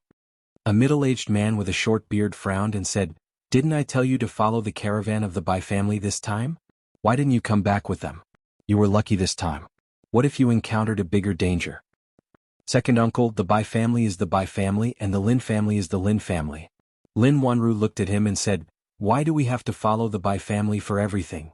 The man with a short beard said, The Bai family and the Lin family are old friends. Why do you have to distinguish so clearly? Besides, when you marry in the future, second uncle, if there's nothing else, Wanru will go back first. Before the man with a short beard finished his words, Lin Wanru stood up and said directly, You. The short-bearded man pointed at him and said, Forget it, let's not talk about this first. I heard that this time you used 8,000 taels of silver to buy a glazed ware. Such a large amount, why didn't you discuss it with us beforehand? If something went wrong, who would bear the responsibility? I will take the responsibility. Lin Wanru looked at him and said, Glazed ware is extremely rare. I intend to make this glazed ware the treasure of the shop. If such a glazed ware is placed in the shop, it will definitely attract more customers. That's a good idea. We can give it a try. If it doesn't work, we can also resell it. The glazed bracelets sold by the Treasure Pavilion a few days ago are very expensive. After she finished her words, everyone thought carefully, and suddenly there were many voices of agreement in the hall. The man with a short beard opened his mouth and didn't know how to refute. He thought for a moment and asked, I heard that when you came back this time, you also brought back 2 people. Who are they? Lin Wanru thought for a moment and said, I saved them from those mountain bandits. The man with a short beard frowned and said, The Lin family is not a charity hall. You can't take them back after you save them. Let them go these days. The Lin family doesn't keep idle people. They aren't idle people. Lin Wanru looked at the short-bearded man and said, That scholar is the accountant I just hired. A few days ago, Uncle Su said that his eyes were blurred from old age and he could no longer read the account books. He told me to hurry up and find a new accountant to replace him so that he can retire. That scholar is the new accountant. The accountant is such an important position, how can we let an unknown outsider do it? The man with a short beard shook his head and said, "No, I don't agree. Father handed over the family business to me before he died. It doesn't matter if second uncle doesn't agree." Lin Wanru looked at everyone and said, "In 2 days I will let him take over the accounts from Uncle Su. Does any uncle have any objections?" The man with a short beard looked back and gave a look to the others. "I think what second brother said is reasonable. The accountant is so important, how can we let an unknown outsider do it? No, I also don't agree with this. Xiaoru, you should find another one." Immediately many people stood up and spoke. The woman called Lin Wanru looked at them and nodded. She said, "Since no one agrees, then this matter is decided." Chapter 665. Look at that, look at that. The short-bearded man pointed at Lin Wanru's back and said angrily, "This girl is getting more and more outrageous. Does she still have any respect for us elders? She's already like this now. In a few years when she gets married, the Lin family will no longer have the surname Lin. She has become more and more arbitrary in the past 2 years. If this goes on, the Lin family will become her own Lin family." After Lin Wanru left, the meeting room immediately became noisy under the leadership of the short-bearded man. All right. An old man sitting at the head of the table waved his hand, stood up and said, "That's enough. It's not the first time you've seen her like this. You've been given the money every year. Just take the money honestly and don't meddle in the business affairs." The old man glanced at the crowd and slowly walked out with his hands behind his back. The short-bearded man's face alternated between red and white. After a moment, he waved his hand and said, "In any case, I don't agree to let an outsider manage the accounts of the Lin family. I'd like to see what kind of person she brought back." After that, he snorted coldly, flicked his sleeves and left. In the small courtyard, the woman named Lin Wanru put 2 thick account books on the stone table and said, "It's not a problem to let you stay in the Lin family for a while, but there must be a reason. Otherwise there will be some trouble. I'll leave these 2 account books with you. If anyone asks, tell them that you're my new accountant. If you have any other plans in the future, you can leave at any time." Li nodded and said, "Thank you, Miss Lin." "Don't thank me." Lin Wanru looked into the room and said, "Although you are a scholar, but since you have come this far, you should put away that weak scholar act and act like a man. In the future, when you two live and start a family, it won't be as simple as studying. A woman can do this for you, I hope you won't let her down." After saying this, she turned around and left. Li Yi stood there in a daze, his expression somewhat blank. The man walked over and patted him on the shoulder, saying, "Mrs. Ant ran away with a scholar despite her family's objections. Later, the scholar had a new lover, and then that young lady's ending wasn't very good." The man sighed and said, "He passed away less than 2 years after returning to the Fu. Young Miss used to be closest to him, so she has always had prejudice against scholars." Li Yi's face was filled with astonishment. He never thought that Miss Lin would have such an experience. In that case, if he and Mississippi Lu hadn't been misunderstood by her, they wouldn't have received such care along the way. The man patted him on the shoulder again and said, "So, you should treat this young lady a little better. What my young miss hates the most is people who abandon others after they have used them." Li Yi came back to his senses and nodded, saying, "Don't worry, I will definitely treat her well. Li brothers, you don't look like that kind of person. I believe you, otherwise young miss wouldn't take care of you like this." The man smiled and waved his hand to leave. Li Yi shook his head. When he was about to walk back to his room, a voice suddenly came from behind him. "Stop." He turned his head and saw a few figures step into the small courtyard. The leader was a middle-aged man with a short beard. The 2 people behind him were obviously lackeys and could be automatically ignored. The middle-aged man looked at him and asked, "You are the accountant that Wanru hired?" "That's right," Li Yi replied. The man in front of him seemed to have a trace of hostility towards him. From the way he addressed Miss Lin and the information he got from the man, it should be the trouble that Lin Wanru mentioned earlier. The middle-aged man looked at him and said in a threatening tone, "I don't care what she promised you. I just want to give you a piece of advice. Don't meddle in the affairs of the Lin family. Young man, you should know what it means to invite trouble." Li Yi gently waved his sleeves and didn't say anything. Being ignored, the middle-aged man showed a trace of anger on his face and said, "Do you know who I am?" "I don't know who you are." Li Yi sighed and pointed at the hem of his robe. He said, I only know what it means to invite trouble. The middle-aged man looked down in the direction of his finger. Then his expression changed greatly. He didn't know when, but the hem of his robe was burning. Beside his feet was a pot that was used to boil medicine. At this time, the fire under the pot was so strong that it actually burned the hem of his robe. Second master, there's a pond outside. A person beside him saw him struggling to unbutton a row of buttons on his robe and said hurriedly. The second master was stunned for a moment when he heard this. Then he ran outside. No manners. Don't you know to close the door? After the three of them left in a hurry, Li Yi walked over to close the courtyard door. When he walked back again, he waved his sleeves casually and blew part of the fire to the side. Next, he just needed to use a small fire to boil it for a while. Mississippi Lu, who had changed her clothes, walked out and sat on the stone bench in the courtyard. She asked, when are we going back? She couldn't always wear the clothes of the inn's manservant. When Miss Lin came just now, she asked someone to bring food and some clothes for her. When your injury is better, Li Yi said as he poked the fire. Going back could not be rushed for the time being. Now he had to think of a way to get some money. Obviously, one word could decide a business of hundreds of thousands of taels of silver. Now the two of them didn't even have a copper coin.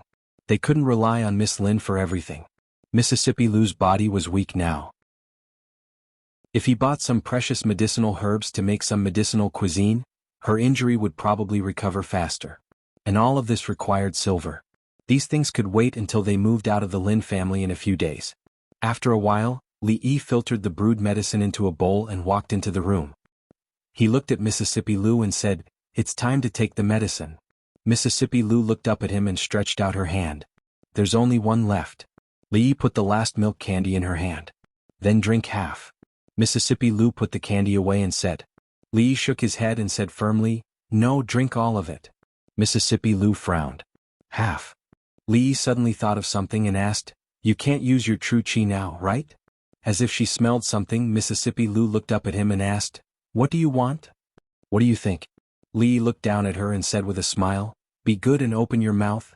Don't you dare. Are you going to open your mouth or not? No.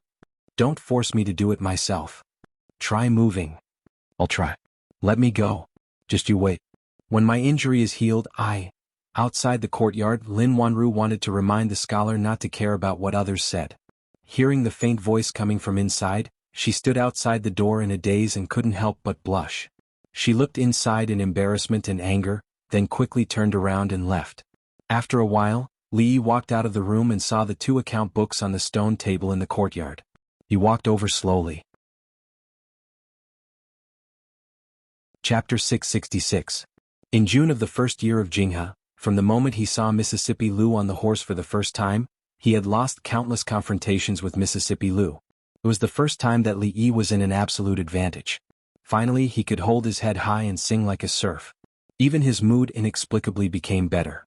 He picked up the 2 account books and casually flipped through them. He usually asked others to check the accounts. He had never experienced the feeling of being an accountant. He shook his head and turned into the room. In the room, Mississippi Lu sat on the bed and looked at him coldly with eyes as sharp as swords. Anyway, she couldn't beat him now. Maybe when she recovered, she wouldn't be able to beat him anymore. Thinking about it, he was a little expectant. Sitting at the table, he opened the 2 account books and read them carefully. Achoo. Somewhere in the Lin mansion, a short-bearded man wrapped in a quilt sat on the bed and sneezed fiercely. Yesterday his clothes caught fire and he jumped into the pond in the mansion in a hurry.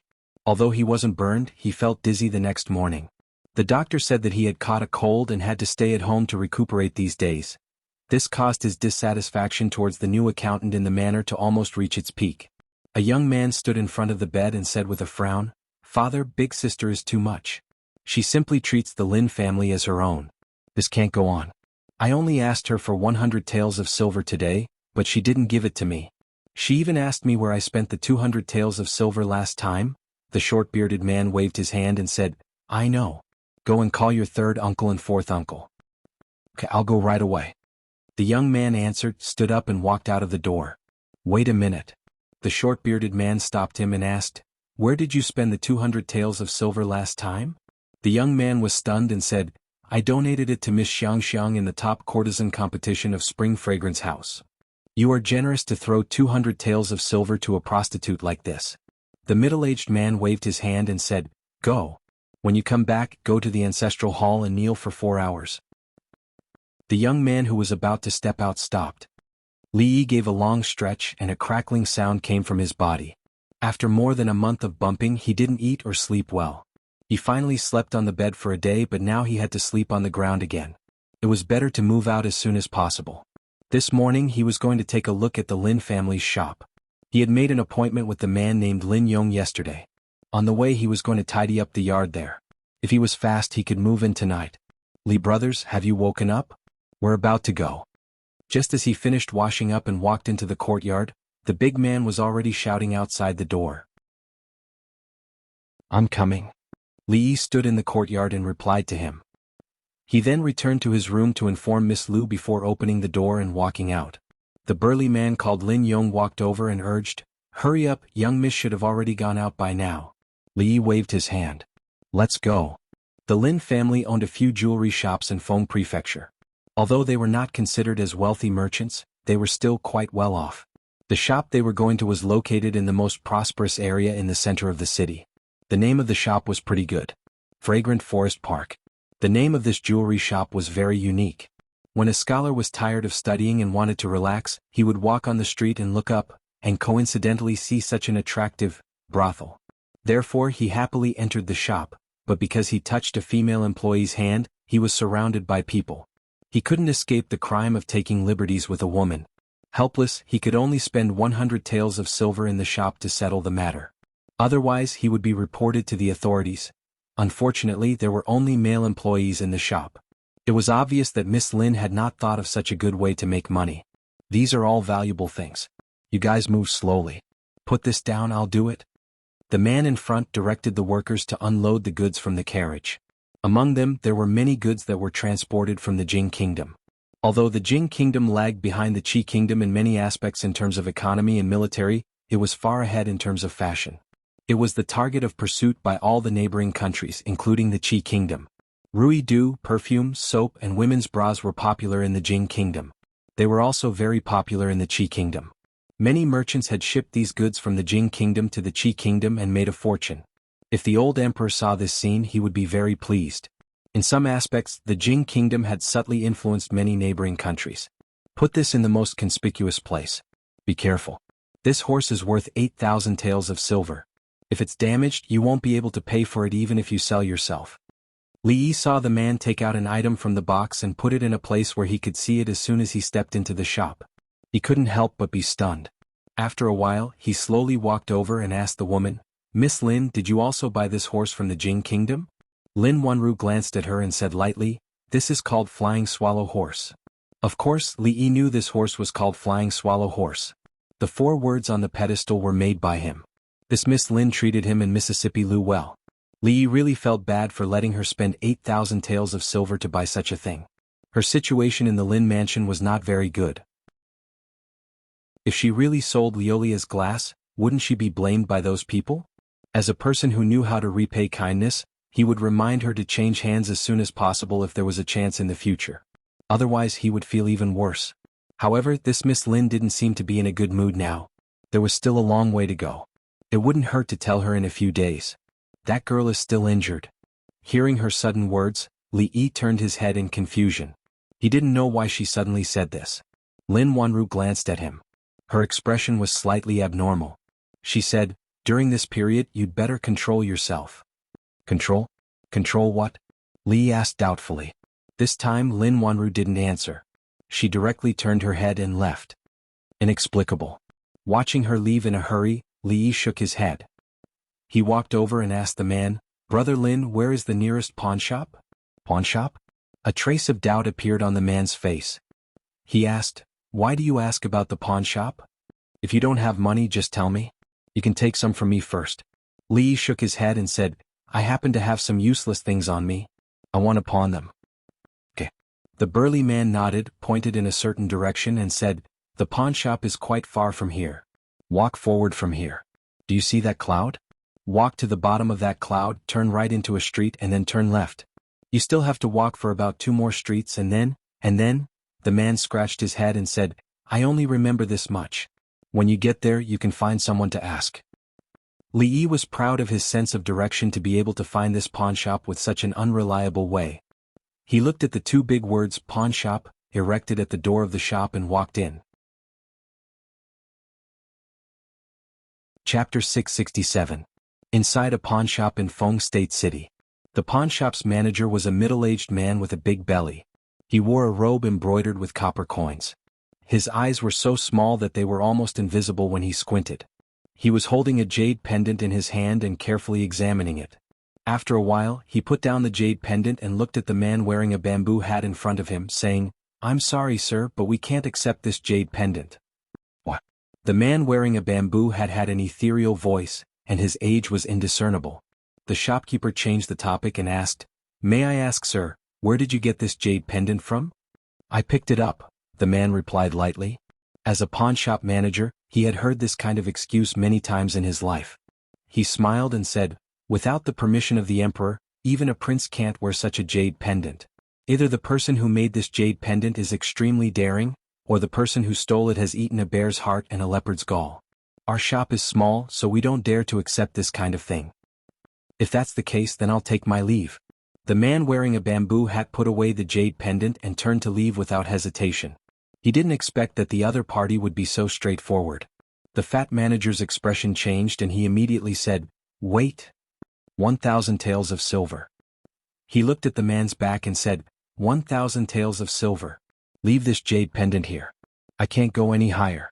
Let me tell you the truth, no one in Feng State City would dare to accept this jade pendant except for me. The quality of this jade pendant was the best. It was shaped like a 5-clawed golden dragon that only emperors could have. Of course, this didn't mean that this kind of jade pendant only appeared in the royal family. Some officials who had great merits or were extremely favored would often be rewarded by the emperor. They would be able to own some royal items, but these things were treated as family heirlooms and rarely leaked out. Because of this, the value of these items was extremely high. Although they couldn't be sold openly, there was actually a market for them secretly. The manager walked to the door and closed it. He then slowly said, "How about it? Do you want to consider it?" After a quarter of an hour, a man wearing a bamboo hat came out of a pawnshop in Feng State City with a bag in his hand. 1,000 taels of silver sounded like a lot, but it wasn't heavy at all. In the future it would only be about 60 pounds. Buying medicinal herbs and other things required a lot of silver. The most valuable things they had were Mississippi Lou's autumn water and the jade pendant hanging on it. Mississippi Lou wouldn't sell the jade pendant even if she was beaten to death. He forgot when she had asked for that jade pendant from him. A dragon-shaped jade pendant was rarely seen. It was probably given by the old emperor. He didn't expect that it would come. As for the bamboo hat on his head, he had just bought it on the street. He had even borrowed a few taels of silver from the burly man surnamed Lin. Although no one here knew him, it was better to be vigilant just to be on the safe side. After all, he had a bamboo hat and a middle-aged man. Bai Enli and He Ling. On his way here, he passed by a medicine shop and wanted to buy some useful medicinal ingredients. Li took a few steps and suddenly stopped. He turned his head to look and saw two shadows flashing into the alley. Li didn't stop and continued forward. "Big brother, that man just came out of the pawnshop. His bag was bulging. He must have pawned something good. He's alone. Let's follow him. We might be able to kill a fat sheep this time. Contact third brother. We have a job." Whispers could be heard coming from a small alley somewhere. After an hour, Li came out of a pharmacy. He looked back and shook his head. How was this buying medicine? This was robbery. 1,000 taels of silver was gone in an instant. All he got was a small bag of medicinal herbs. It seemed that the difficulty of seeing a doctor and buying medicine had been like this since ancient times. He stood at the entrance of the pharmacy and looked in a certain direction. After walking for a short distance, he turned and walked into another alley. Chance. In the crowd, several people's faces lit up, and they quickly walked towards the small alley. Where is he? After a while, they looked at the dead end in front of them. They looked like they had seen a ghost. They clearly saw the man wearing the bamboo hat walk in here. How did he suddenly disappear? Could it be that he flew into the sky? Just as this thought appeared, a black shadow suddenly appeared in front of them. Li jumped down from the wall and knocked out 3 people. He stood at the entrance of the alley and asked the last person, "Who sent you? Where is the empress?" What empress?" The last man's face was pale and cold sweat dripped from his forehead. "It's good that you don't know her. Li walked over and knocked him out. He walked out of the alley. Halfway out he turned back. He searched the waists of the 4 people and took out a few money bags. This was a critical time. It was time to pick up his old profession. His family is quite well off. He collected the dozens of taels of silver and walked out of the alley. At the same time, 2 streets away, another young man stepped into Fragrant Forest Park. Greetings, young master Bai. Inside the shop, several workers immediately bowed and greeted him. In a corner of the shop, the man surnamed Lin curled his lips and said, "That Bai guy, why is he here again?" The young man smiled and asked, "Is Wanru in the shop?" A worker immediately said, "Miss is in the back." The young man nodded. Just as he was about to go over, his expression suddenly froze. He looked in a certain direction in the shop. "This is horse stepping on swallow-colored glaze?" The young man's face revealed a surprised expression. When he was about to reach out to touch it, someone grabbed his wrist from the side. "Don't touch it. It's very valuable." The man named Lin Yong said expressionlessly. The young man showed an apologetic expression and said, "Sorry, it's the first time I've seen such a perfect colored glaze. I couldn't help myself." His eyes stayed on the colored glaze for a while. Seeing a figure walk out from the back, he hurriedly walked over and said with concern, "Wanru, I heard that you encountered bandits on your way back. How are you? Are you hurt?" A guilty expression appeared on the young man's face. "If I knew this would happen, I wouldn't have let you go. It's all my fault." Lin Wanru took a step back and said, "Thank you for your concern, Brother Bai. I'm fine. As long as you're fine." The young man nodded, then a smile appeared on his face as he said, "Yesterday I happened to get a piece of Zhao Xiuwen's calligraphy. I don't know much about poetry, but I know Wanru likes it, so I specially brought it over today as an apology." He waved his hand. Immediately, someone behind him took out a scroll of painting and unfolded it on the table beside him. Light perspiration slightly penetrates the jade, bathing fragrant orchids during the Ming Dynasty's Dragon Boat Festival. Fragrance blossoms fill the clear river. Colorful threads lightly wrap around red jade arms. Small talismans hang diagonally from green clouds. Beautiful people meet for 1,000 years. The handwriting on it was elegant and elegant, like moving clouds and flowing water. It was an excellent piece of semi-cursive writing. Zhao Xiuwen was the #1 poet in the Qi Kingdom. Although he was young, he was very talented in poetry. Even those who did not know poetry would have heard of his reputation. The young man explained, "This poem is called Huan Xisha Duanwu. It is said that when Zhao Xiuwen was competing with the #1 scholar in the Jing Kingdom, the scholar wrote it. After Zhao Xiuwen returned to the Jing Kingdom, he admired the scholar very much. He even imitated the scholar's handwriting many times. This is one of his imitations. Therefore, the style of his handwriting is different from his usual style." Lin Wanru looked at the words. A strange look appeared in her eyes, but she quickly hid it. She shook her head and said, "This is too valuable. I can't accept it." Zhao Xiuwen was very famous in the Qi Kingdom.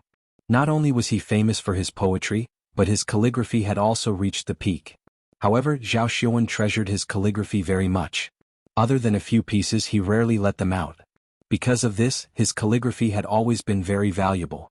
It was said that each word was worth 1,000 taels of gold. The young man smiled and said, "Wanru, you don't have to decline. If this is left with me, it would be the real Emingzu casting herself in the dark." The man named Lin Yong stood at the side. He touched his chin and said, "I don't think there's anything good about this. It can't be fake, right?" A servant behind the young man said angrily, "You fool, do you think you can understand Lord Zhao's words?" "I don't understand. Do you?" The big man glanced at him and casually pulled over a young man who had just walked into the shop. He asked, "Li brothers, they said this was written by Zhao Xiuwen. You are a scholar. Come and take a look. Is this calligraphy good?" Li put down the bag and glanced at it. He said, "It's fake." Chapter 668. How could he not know whether this Huan Shishai Duan Wu painting before him was the work of Zhao Xiuwen?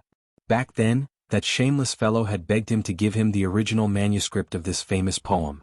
He had even brought up the international relations between the Qi Kingdom and the Jing Kingdom. Later, he had even personally sent a work that he was proud of to his home. It was impossible for him not to accept it. If he had known that this fellow's calligraphy and paintings were worth so much money in the Qi Kingdom, he would not have pawned the jade pendant that the old emperor had given him. Of course, shamelessness was one thing. When it came to poetry and composition, Li Yi had to admit that this fellow was indeed a genius. He could barely produce good calligraphy. There was no need for him to copy Wang Shiji's semi-cursive script into such a cowardly appearance.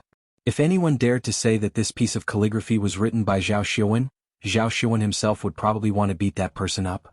The man curled his lips and said, Look, even the Li brothers are saying that your calligraphy is fake. Hurry up and take it back." Before the young man could speak, the servant beside him immediately jumped out and said loudly, "Who are you? If you say it's fake, then it's fake. My young master spent 2,000 taels of silver to buy it. If you don't know anything, then don't speak carelessly." "Brother, are you saying that this piece of calligraphy is fake?" The young man did not get angry. Instead, he revealed a smile and looked at him as he asked. Li shook his head and said, "The calligraphy can't be said to be fake. However, if you insist that it was written by Zhao Xiuwen, then it's a little fake." The young man asked again, "Brother, do you have proof?" Lin Wanru, who was at the side, tilted her head to look at him and shook her head slightly. Although Zhao Xiuwen was famous in the Qi kingdom, it did not affect the Jing kingdom. He might not even know who Zhao Xiuwen was, so how could he know Zhao Xiuwen's calligraphy? Even she, who was extremely familiar with Zhao Xiuwen's handwriting, could not tell that this piece of calligraphy was fake. How could this poor scholar who was picked up on the road be able to tell? If he spoke so casually, he would be put on the spot later. Evidence? Li Yi casually took a pen from the counter and scribbled on another piece of paper before saying, "Coincidentally, I am just like Zhao Xiuwen. I admire the #1 scholar in the Jing kingdom who is handsome, elegant, literary and peerless in martial arts. I like to copy his handwriting. Sire, surely you don't think that the famous Zhao Xiuwen of the Qi kingdom is inferior to a nobody like me?" Li Yi put down the pen and the piece of paper. When Lin Wanru and the young man looked over, they couldn't help but be stunned. There was only one sentence on that piece of paper. It was the last sentence of the Huan Shi Sha Duanwu, "Beauty meets for 1,000 years. If there was no comparison, there would be no harm."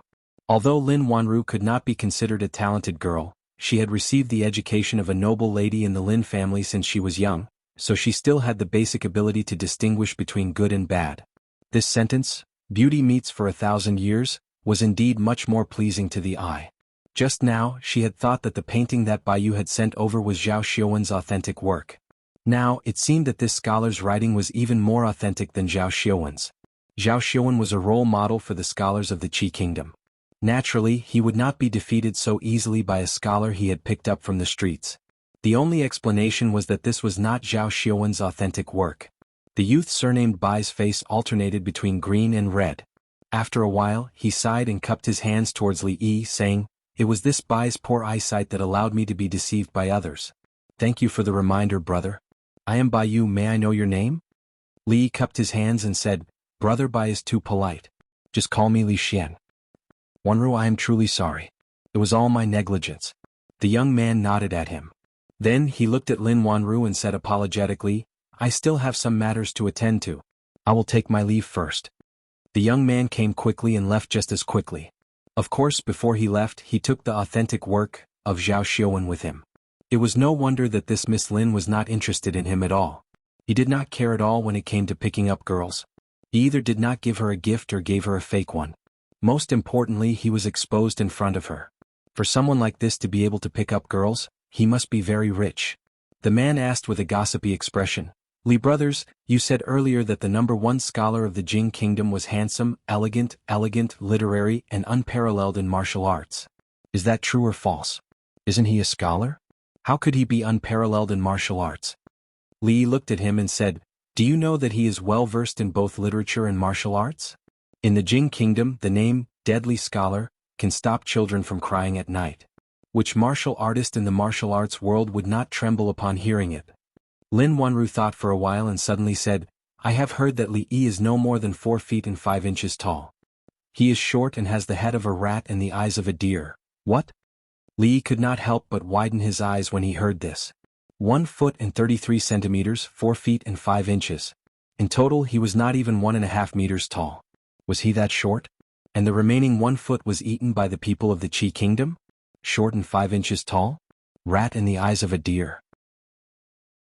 Just go to the capital and ask around. Who would not give a thumbs up when the name of County Uncle Li was mentioned? Who did not know that County Uncle Li was handsome and elegant? He was the object of love for countless girls in the capital, regardless of gender and age. Slander, this was a shameful slander. He said with some embarrassment and anger, "Who said this?" "That is what people say." Lin Wanru put away the piece of paper and said, "However, you are from the Jing kingdom, so you should have seen the number one scholar." "It seems that the rumors are wrong," Li Yi agreed with her words and said, "Wrong. It is not just wrong, it is a big mistake." The man nodded and said, "I think so too. No matter what, he is the number one scholar. He must be much better than Baiyu, that pretty boy." "You are right. County Uncle Li is naturally not comparable to those pretty boys." Li Yi nodded and said. The man looked at him with a strange look and said, "Aren't you scholars all pretty boys?" "Young master, that guy dared to deceive us with a fake. Report him to the authorities immediately." On the street, a servant behind the young man said angrily while gritting his teeth, "You don't have to worry about this." The young man stopped in his tracks and turned around to say, "Find out the background of that Li Xian and his relationship with Wanru." "Yes, young master." The servant was stunned for a moment and immediately replied. At the same time, in an alley somewhere in the city, a figure slowly climbed up with the help of the wall. He rubbed his slightly aching head and shook the three people lying around him to wake them up. "What happened just now? I think I was knocked out. Where is that fat sheep?" "Fat sheep, my ass." The leader of the group knocked his head. He thought it was a fat sheep, but he did not expect to be blocked by a tiger. Not only did he get beaten up, but he also lost his wallet. Next time, keep your eyes open. If you see someone wearing a bamboo hat, take a detour. The leader rubbed his head and said bitterly, "Let's go." Not long after, several people walked out of the alley. As they walked on the street, they began to look for their next target. The big man saw a scholar coming out of a brothel. Before he could walk over, he was suddenly pulled by the arm and pulled to a corner. "What are you doing?" His expression changed. He thought that he was about to be discovered. When he turned around and saw a thin man, his expression relaxed and he said in an unfriendly tone. The thin man looked at him and said mysteriously, "May I ask if you have heard of the Empress?" "The Empress?" The man was stunned for a moment. He pondered these words and finally thought of something. His eyes became fierce. "You are together?" "What? Together?" The thin man's face was just filled with doubt when his abdomen was kicked and he was sent flying. "It's the Empress again. You guys are in cahoots, right?" "The Empress of Heaven, right? I'll let you be the Empress." The big man rushed over in 2 steps and punched and kicked the thin man. After a long time, he stopped with satisfaction and spat on the ground. "Scram. If you dare mention the Empress in front of me again, I'll beat you up every time I see you." Chapter 669. Li brothers, the courtyard has been tidied up. You and that lady will live here from now on. Lin Yong walked out of a small courtyard next to Fonglin Park and said, "This place is close to the shop, so we can take care of each other." The courtyard had been tidied up by a few shop assistants. It was said that it was where Miss Lin stayed for a short period of time. It was not big, but the location was very good. It was almost in the prime area of the city. Li Yi went in with the man's lead. Next to the main room there was a small kitchen. It looked like it had never been used. It could be used with some pots and pans, which was exactly what he wanted. Apart from the small kitchen, there was only one room. "This place is not big. Miss used to rest occasionally at noon. You two can make do with it." The big man looked around and said, "See if you still lack anything and tell me. Tomorrow Miss will have someone send it over from the mansion." Li shook his head and said, "Thank Miss Lin for me, but there is no need. We can slowly add the rest in the future." After the man left, Li Yi first bought 2 bolts of cloth from the cloth shop outside and hung them in the room, dividing the bedroom from the middle. There were no extra rooms here, so he could only make do like this. The kitchen utensils were also bought, and he even had time to buy rice and vegetables. Before the sun set, he had almost bought everything he needed. If there was anything missing, he could wait until tomorrow. After that, he locked the door. Fonglin Park happened to be closed, so he returned to the Lin family with the man. He refused the man's offer to send them in a carriage and helped Mississippi Lu out of the courtyard. He had been away from home for more than a month. He didn't know how Rui and the others were doing. The news from Shuzhou would probably take a few days to get back. They probably didn't expect that he had come to the Qi Kingdom. He had to find a way to get the news out as soon as possible. He didn't have to worry about the situation in the capital. Even if the academy had its own operating system with Li Xian watching over it and Li Han around, there wouldn't be any problems. It was unlikely that anything big would happen to his family, and it was unlikely that the old emperor's health would deteriorate to that extent in just 3 to 5 months. Yongning and Shanning would probably stay in the palace for a long time. He didn't know if the eldest princess would still practice her sword in the morning dew hall every day. What was the situation in the small courtyard in Willow Lane? Li didn't know any of this. When he walked out of the Lin mansion, he turned his head and saw that Miss Lu was frowning. Li thought for a while, squatted down and said, "Come on up."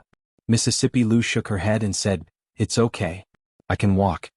Li urged, "You don't have a problem, but I do. It's getting dark. If we continue walking like this, we won't make it before the curfew. Hurry up, don't dawdle." Mississippi Lu glanced at him, gritted her teeth and said, "When my injuries are healed." Li lifted his head and looked at her. "What do you want to do after you've recovered?" "Hurry up, don't dawdle. I'll thank you properly when I recover." Mississippi Lu laid on Li's back and slowly closed her eyes. She emphasized on the word, "Thank you." Li waved his hand and said, "You're welcome. We're family. It's what I should do." It took about half an hour to walk from the Lin family to the shop. The night was about to fall. There were not many pedestrians on the streets of Feng State City. Under the light of the setting sun, a long shadow spread out behind him. Li suddenly sighed and said, "Don't be so silly in the future."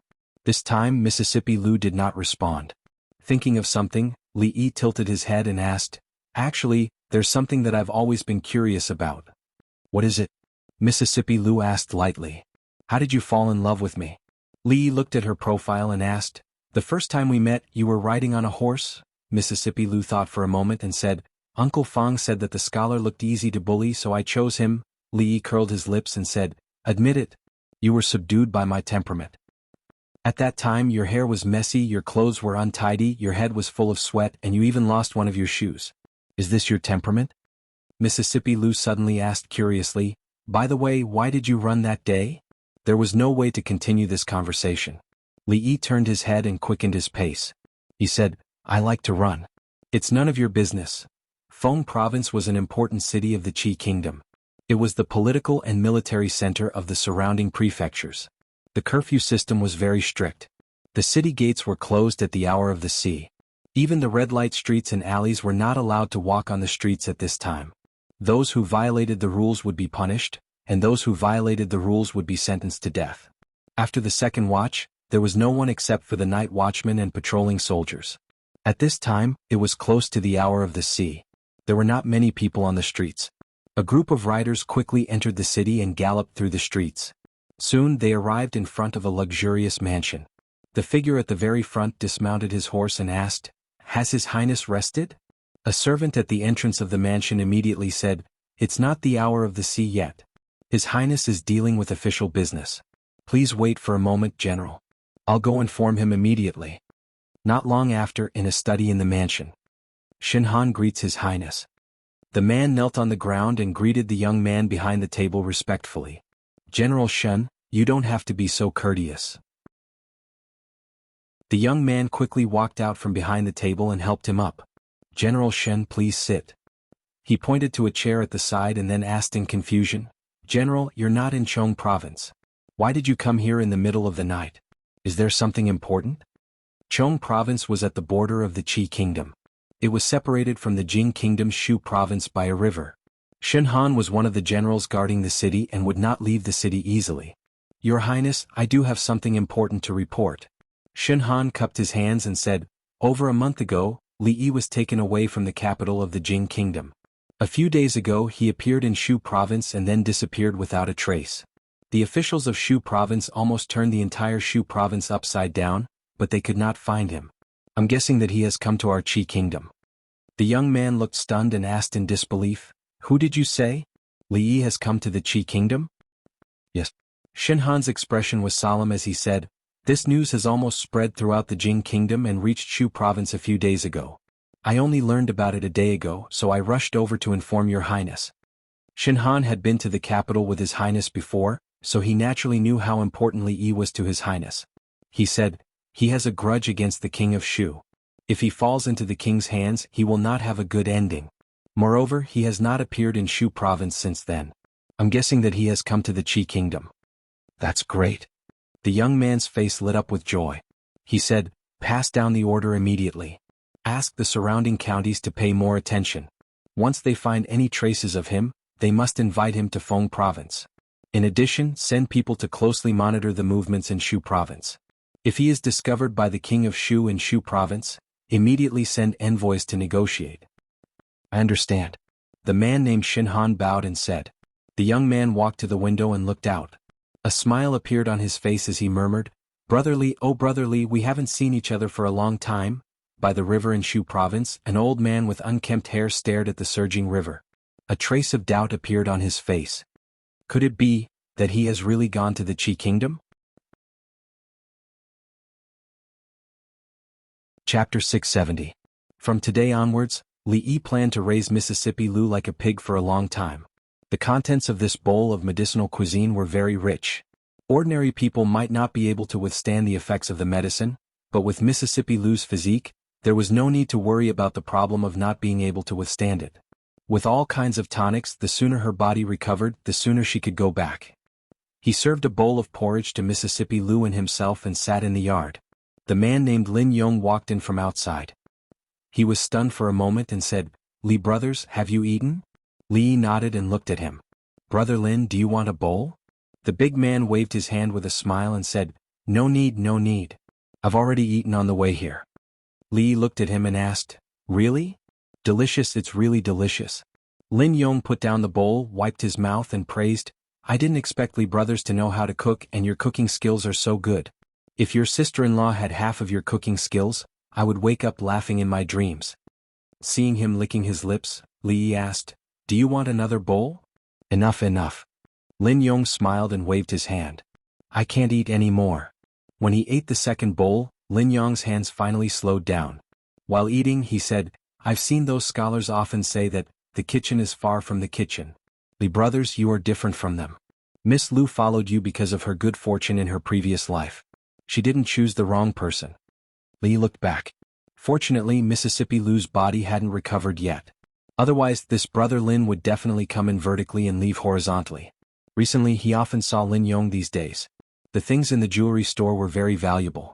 Losing any one of them would be a big loss.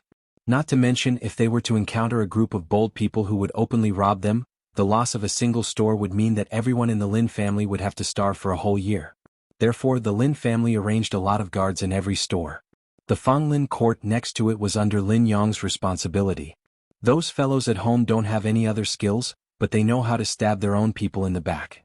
These few days they said that young Miss spent 8,000 taels of silver to buy a decoration, and they said that they hired an outsider to be their accountant. Lin Yong said, "If Li brothers hear any rumors, don't mind them. They are just idle all day." Li couldn't be bothered with the matters of the Lin family. Naturally, he wouldn't care about it. That Miss Lin obviously had some tricks up her sleeve. It shouldn't be a problem for her to deal with those people. In the past few days he accompanied Mississippi Lu to chat, sleep, and when he was really bored he did some accounting. He was idle, but he spent his money quickly. In a few days he spent another 200 taels of silver. Buying medicine really burned money. He had free time, but he didn't stop practicing. His inner strength had almost caught up, but his experience and moves were still very lacking. Mississippi Lu was injured, but it didn't stop her from sitting at the side and giving pointers. When he turned around he saw Lin Wanru standing at the door in a daze. A trace of surprise appeared on Li Yi's face. He said, "Miss Lin, what's the matter?" Lin Wanru came back to her senses and shook her head. She said, "It's nothing. I'll leave first." It was just that every time she was upset she would come here out of habit. This time she forgot that she had arranged for the eloping couple to stay here. "Miss Lin, wait a moment." Li Yi called out to her. He walked back into the house and took something out. He handed her the account book that Lin Wanru gave him a few days ago. He said, "These 2 accounts have been checked. The details are in here. Miss Lin, take it back." Lin Wanru nodded, took the account book and turned to leave. She had just sent the account book a few days ago. An accountant would need at least half a month to check all the accounts of the Lin family for an entire year. Moreover, Lin Wanru knew very well that he had been around Miss Lu for the past few days. He had been taking care of her in every possible way. How could he have had the time to check the accounts? Fortunately, he had already checked the accounts. He had only sent them for others to see so that they wouldn't gossip behind his back. Now that he had achieved his goal, he naturally had to take back the accounts. That's right, who is Lin Shuwen? Li suddenly asked when Lin Wanru was about to leave. Lin Wanru turned her head and said, "My second uncle." "What's wrong?" "Nothing." Li waved his hand and said, "Goodbye, Miss Lin. Raise your hand a little higher. Did you not eat? Too slow. If you met a true expert, your head would have fallen off before you could stab with your sword. This time it was too fast. I didn't see it clearly. Let's do it again." As Lin Wanru walked out of the courtyard, she heard Miss Lu's voice coming from behind her. She looked behind her, shook her head and left. The way this young man and woman interacted with each other was hard to understand. The woman was extremely beautiful, but her temperament was a little cold. She seemed to be fond of playing with knives and swords. Elder Lin had also said that she was a martial artist. As for that scholar, she had never seen him read a book. Every day he was busy in front of the stove. According to Brother Lin, the food he cooked was very delicious. Even the chefs of the restaurants couldn't compare. He didn't look like a scholar at all. Although he wasn't a scholar, his handwriting was so good that it was as good as the heavens. In private, she had also compared the words "a beauty meets for 1,000 years" to the calligraphy and paintings in her family collection. She felt that those words were not inferior to some famous calligraphers in the Qi kingdom. However, although it was strange, that scholar treated Miss Lu extremely well. If her aunt had met such a person in the past, she probably wouldn't have died with a grudge. Some thoughts emerged from the depths of her heart. Lin Wanru shook her head and suppressed those thoughts. What she needed to worry about at the moment was another matter. The people in the family, led by second uncle, had brought up some matters. In front of everyone, some of their words were very unpleasant to the ears. It was obvious that they were fighting for power. The second and third branches didn't have many resources in their hands. It was understandable that they wanted to force her to give up some of her power. Although she wasn't afraid of them, she naturally didn't want to see the peace in the family broken. "Did you hear? Young Miss hired an accountant from outside. I don't know anything about him." "I heard. He was placed next to the shop. I saw him the last time." "I also heard that young Miss has an affair with that scholar." "It can't be. Then what should young Master Bai do?" When Lin Wanru walked in from outside, she saw the servants in the residence gathered together and whispered. When they saw her walking over, they quickly dispersed. Her expression didn't change as she walked straight back to her room. She placed the account book on the table and opened a book of poems. Not long after, a maid came in from outside and said, "Young Miss, second master wants you to go to the meeting hall." "Got it." Lin Wanru nodded and stood up. Her wrist accidentally brushed against the side of the table and an account book was accidentally swept off. She bent down to pick up the account book. When she saw a few pieces of paper fall out, she was slightly startled. Lin Shuwen. At first glance, she saw a name written densely on that piece of paper. She also picked up the other pieces of paper. After looking at them carefully for a while, she put the account book to the side. It was only now that she finally understood what that scholar meant when he asked that question. Chapter 671. In the meeting room of the Lin family. Look at the accounts. The total income of the 3 shops last year was 10% less than that of the year before. The investment was obviously more, so there should be more surplus. This doesn't make sense. Lin Shuwen was the second eldest in the Lin family and usually had a great say in the family. The eldest son of the Lin family died early, leaving only a daughter and a young son. It was reasonable to say that Lin Shuwen, as the second eldest, could take over all the business of the Lin family. However, no one expected that the head of the family would hand over all the business of the Lin family to Lin Wanru, who was a woman, before he died. Lin Wanru was the eldest daughter of the Lin family. Before she got married, she was also a member of the Lin family. Moreover, she had shown a talent for business since she was a child and had participated in the family business for a long time. For this arrangement, everyone was embarrassed to say anything. Of course, not many people cared about how many means a girl could have. These things could be slowly taken back from her. When she got married, she wouldn't be able to take anything with her. However, later they realized that they still looked down on this niece. In the past 2 years, the business of the Lin family was getting bigger and bigger in her hands, and others couldn't get involved. In the past 2 years, she could be said to have monopolized the economic power of the Lin family. At this time, a young man said, "Second uncle, are you suspecting the eldest sister?" "I didn't say that." Lin Shuwen picked up a booklet, patted it on the table and said, "Anyway, the account book is here. The loss is the loss. I think Wanru has to give all of us an explanation for this matter." A middle-aged man thought for a moment, stood up and said, "Last year the jewelry business was generally low, and it was inevitable that the profit was reduced. We can't blame all the problems on Wanru. Second brother is not blaming Wanru. She is in charge of the family business. We don't know what to do, so it is reasonable to ask. Yes, this is our family business. We can't always be blind. This is also for the sake of the Lin family.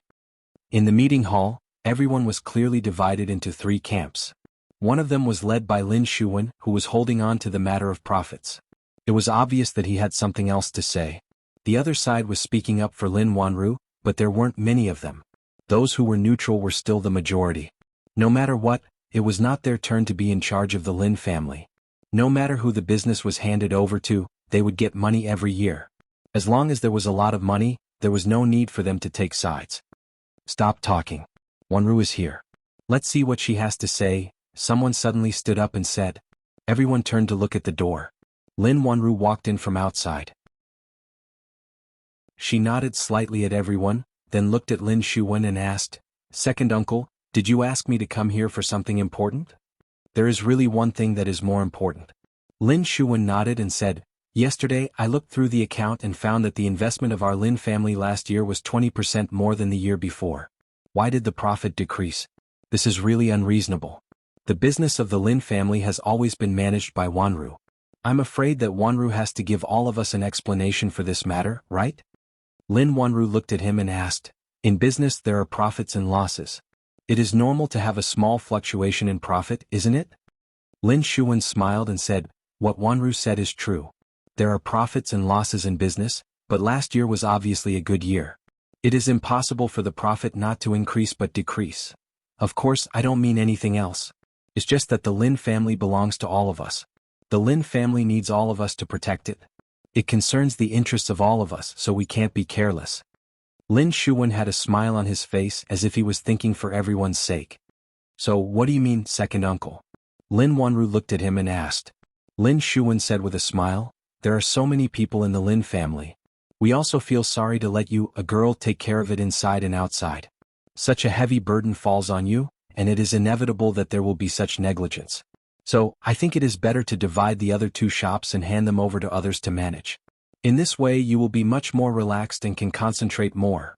The unspoken implication of his words was that Lin Wanru, as a woman, was unable to manage such a large Lin family.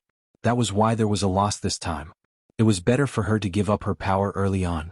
That way everyone's interest could be guaranteed. I think second uncle is right. Yes, Wanru should also have a good rest. I agree. As soon as Lin Shuwen finished his words, many people immediately responded. Many people in the Lin family had already complained about handing over the family business to a girl. Naturally, they would take the opportunity to push it. Even some people who had always been neutral were a little shaken. Lin Wanru sighed and said, We are all family, second uncle. Why do you have to be so persistent? Lin Shuwen's expression changed when he heard that. He said, Wanru, what do you mean? Second uncle is also thinking for the Lin family and for you. Do you think second uncle is harming you? So, second uncle is really not going to let us go this time? Lin Wanru looked at him again and said, You really take my good intentions for ill intentions. Lin Shuwen said with a face full of anger, I am doing this for the Lin family. Why can't you understand? In that case. Lin Wanru looked at him and said, From today onwards, second uncle doesn't need to worry about the supply of goods from the shop in the north of the city. I will arrange for someone else to take over. After saying that, she turned to look at the other 2 people and said, Third uncle, fourth uncle, you don't need to go to the shop today. I will arrange for a new shopkeeper as soon as possible. As soon as Lin Wanru's voice fell, the hall suddenly became quiet. Many people raised their heads and looked at her in disbelief. How could she still say such words at this time? Lin Shuwen was stunned. Instead of being angry, he laughed and said, Wanru, do you really think that the Lin family is your Lin family? I'm afraid no one will agree to such an overbearing attitude. He looked back at the people in the hall and said, You have all seen how overbearing she has been in the past 2 years. Since when did a woman have the right to be in charge of the Lin family? Second uncle, don't be so agitated. Lin Wanru shook her head and looked at him. She said, When I came over just now, I sent someone to report to the authorities. Second uncle colluded with the Bai family who supplied the goods and took 17,652 taels of silver from the shop in a year. This is already more than 10% of the Lin family's annual profit. For embezzling so much silver, I'm afraid you will have to go to prison for decades. But second uncle, you don't need to worry. I will take care of everything after this for you. Aunt has entered the Lin family, so she is a member of the Lin family. You can go in peace. The family will take good care of her. If Aunt wants to remarry, we will find a good husband for her. Xiao Fei has already grown up and can take care of himself. The family will not mistreat him. You don't need to worry about this. Lin Wanru said these words calmly, but it set off a storm in the hearts of the people. You. Lin Shuwen was stunned for a moment, and his expression changed greatly.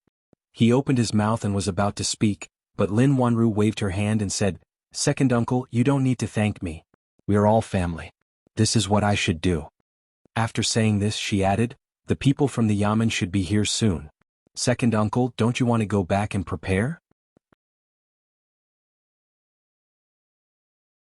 Chapter 672. You don't have any evidence. Don't slander me. Lin Shuwen's face turned from green to white and then to green again. A trace of disbelief quickly appeared on his face, but it soon disappeared. He pointed at Lin Wanru and said, "You want to firmly control the Lin family and can't bear to let go of power, so you use this despicable method to frame your second uncle. You don't care about the Lin family, do you still care about me, your second uncle?" "It's because I care about the Lin family and second uncle, so I wanted to suppress this matter," Lin Wanru sighed and said, but after second uncle's reminder, Wanru suddenly realized that the Lin family is not my Lin family, nor is it second uncle's Lin family. It is everyone's Lin family. Everyone trusts me so much, but Wanru actually wants to play favorites. I'm really ashamed. As for the evidence, Lin Wanru took out a few pieces of paper from her sleeve and put them on the table beside her. She said, "These are the evidence of second uncle's corruption in the past year. They are written clearly one by one. Everyone take a look." Lin Shuwen grabbed the pieces of paper and glanced at them. His face immediately turned pale and bloodless. He knelt on the ground and cried, Wanru, please let me go. Second uncle was wrong. Second uncle was bewitched. I beg you, don't report me to the authorities. I don't want to go to jail, The second master of the Lin family, who had been righteously indignant and said that he was thinking for the sake of the Lin family, was now in tears and snot. He no longer mentioned the matter of breaking up the shop. He knelt on the ground and cried bitterly, almost kowtowing. The others looked at each other when they saw this. Someone took the pieces of paper and glanced at them. His face immediately changed. Second brother, why did you, 18,000 taels of silver. You've taken all the money that was missing. You said Wanru, so it was you. Looking at Lin Shuwen's performance, they didn't doubt the authenticity of these pieces of paper at all. The hall immediately burst into an uproar. Lin Wanru shifted her position slightly and stood beside Lin Shuwen, not letting him face her directly. She looked at the crowd and said, After all, this is our Lin family's matter. What do you all think we should do about it? The noise in the hall decreased slightly. Everyone looked at each other and didn't say anything. This matter was really difficult to deal with. After all, Lin Shuwen was a member of the Lin family. If they really took him to court, it would be a disgrace to the Lin family, and it would be detrimental to the stability of the Lin family. However, if they just let it go and pretend that they didn't see it, they wouldn't be able to convince the masses. After a moment, an old man sighed and said, Although Shuwen is wrong, he is still a member of our Lin family. We don't need to trouble the authorities with this matter, right? Another man nodded and said, Third uncle's words are reasonable. We shouldn't wash our dirty linen in public. If it gets out, our Lin family will become the laughingstock of Feng State City. We don't need to trouble the authorities. Wanru, what do you think we should do about this matter? Someone shook his head and looked at Lin Wanru. Lin Shuwen suddenly raised his head, and a glimmer of hope emerged in his eyes. Lin Wanru was silent for a moment.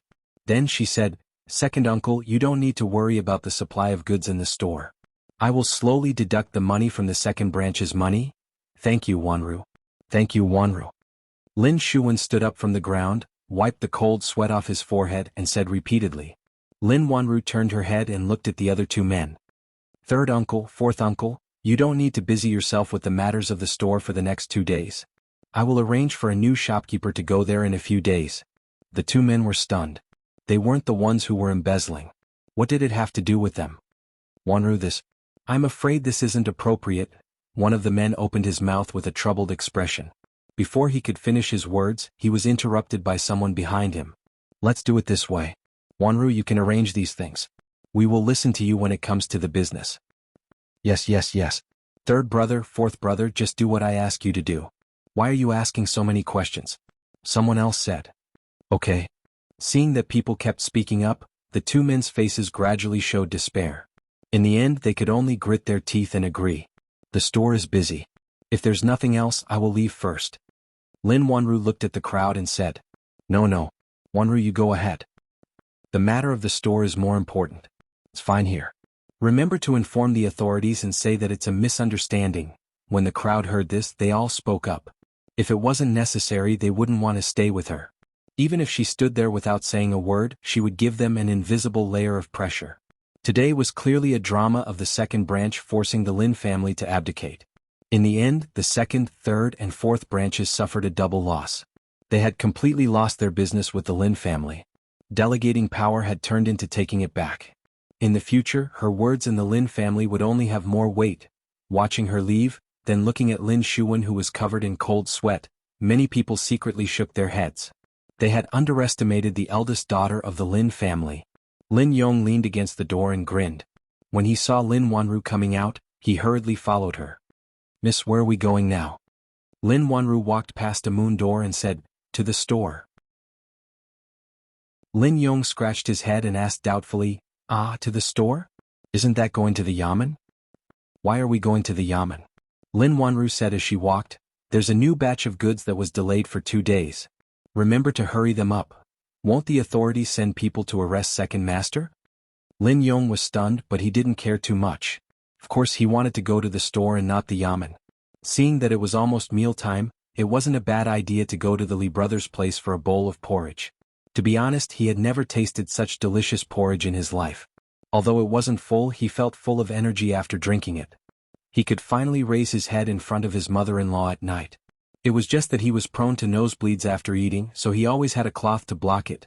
In the small courtyard next to Fanglin Park, the mealtime today was 15 minutes earlier than usual. If it was mealtime and Brother Lin got 2 bowls of porridge, there wouldn't be enough food for 2 people. These were all things that burned money. Times were different now. Even a penny had to be split in half. With those medicinal herbs, Mississippi Lou's body recovered very well. Now she could walk on her own without help. Of course, she still couldn't use her true qi. Most of the time, she could only listen obediently. Li Yi could do whatever he wanted for the time being and didn't have to worry about her revenge. However, he had to think of another way to earn more money. This time, he couldn't find a jade pendant that was worth 1,000 taels of silver. Just as he was worrying, there was a knock on the door. Lin Yong didn't have the habit of knocking on the door. Li Yi looked up at Lin Wanru and asked, Has the matter of the account been settled? After all, he had received so much kindness from the girl. If he could do something for her, it would be a way to repay the favor.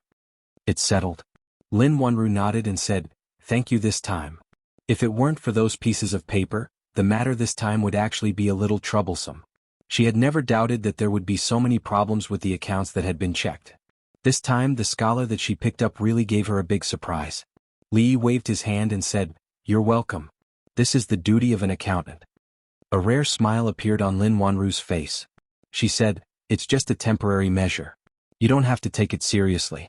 To be honest, this time, you have indeed helped me solve a big problem. Nearly 20,000 taels of silver had permanently swept away the unstable elements within the family. A few days ago, Lin Wanru had never thought that this scholar she had picked up from the streets would be of such great help to her. Lin Wanru looked at him and said, I don't like to owe favors. If you have any difficulties, feel free to tell me. If it's something that I can do, I will do my best to help you. Li Yi looked at her and asked, Do you really have to thank me? Lin Wanru nodded. To be honest, I don't like to owe favors either. Li Yi thought for a moment and said, Actually, in the past when someone asked me to check the accounts, something terrible would happen. The price was not small, but this time let's forget about it. You've helped me and I've helped you. We don't owe each other anything. How about it? Lin Wanru nodded and turned to walk outside. When she reached the door, she stopped and turned back to ask, I don't know. What do you mean by, something terrible? After saying this, she felt that this sentence was a little redundant. Without waiting for Li Yi to answer, she shook her head and turned to leave. In the courtyard, Li Yi sighed and said slowly, The court is unstable. Officials are stripped of their titles, their properties are confiscated, and they are exiled. People are beheaded. Chapter 673. Confiscation, banishment, beheading, Lin Wanru murmured as she walked back to the shop. Then she shook her head and walked into the shop. When the man called Lin Yong saw her, he immediately walked over and said with a smile, "Miss, we really made the right decision to buy this horse this time. Many people have come to see it these past few days. There's a lot more business every day than before." Colored glaze was a treasure among treasures. It was rare to see it even in a jewelry store, let alone such a large horse stepping on a swallow. These days the flow of customers in Fanglin Garden had greatly increased. Although many people came to see the colored glaze and gain knowledge, it was indeed a great boost to the business of the shop. Lin Yong looked at the colored glaze with his eyes shining. He said, "Many people came to inquire about the price of this treasure, but I refused them all. This is the most precious treasure of our Fanglin Garden. I won't sell it no matter how much money you offer." In a small courtyard next to Fragrant Forest Park, Li Yi was fanning the fire with a small fan in his hand. He had wanted to remind Miss Lin to sell off the flying swallow grass while it was still possible. If some ill-intentioned person came to the kingdom of Qi and tried to sell it off as soon as possible, this thing would be ruined. However, after being disturbed by her just now, he completely forgot about this matter. He could only think about it next time. Mississippi Lu had been recuperating at home these days. She didn't go out at all. She stayed for a long time, she might get sick. Therefore he planned to go out with her at night. On the one hand it was to relax. On the other hand he could experience the nightlife of the people in the Qi kingdom. If it weren't for Mississippi Lu, he could also study the similarities and differences of the brothel culture between the Qi kingdom and the Jing kingdom. As an important political and military city, the curfew system in Fengzhou City was very strict. For many cities in the back of the city, nightlife just started after 9 p.m. But in this city, people were not allowed to appear on the streets after 9 p.m. The consequences of violating this prohibition were very serious. However, the more severe and oppressive the system was, the more brilliant and prosperous things would be born. The night market in the city, which was even busier than during the day, was a product of this. In less than 2 hours, the whole city was in a carnival. A narrow river flowed through the city. The surface of the river was sparkling. Pleasure boats passed through it. Pedestrians weaved along the riverbank. The hawkers along the street shouted their wares incessantly. The tea houses and taverns along the street were thriving. Sitting on a tall building by the water, he took a sip of wine and looked down at the women dancing gracefully with their sleeves fluttering in the wind. Li Yi sighed. How long had it been since he had been so carefree? This was just a city at the border of the Qi kingdom, but it gave people a feeling that it was more prosperous than the capital of the Jing kingdom. After coming to the Qi kingdom, Li Yi deeply felt that it was not without reason that the Jing kingdom had been suppressed by them for so many years. Putting down the wine cup, he casually slapped away Mississippi Lu's hand that was reaching for the wine pot. He glanced at her and said, "My body hasn't recovered yet. I don't know if I can drink?" "Just 1 cup." Mississippi Lu looked at him and said, "Not even 1 cup." Li Yi refused without hesitation. Mississippi Lu glared at him, but she did not insist. Li Yi looked at her with satisfaction.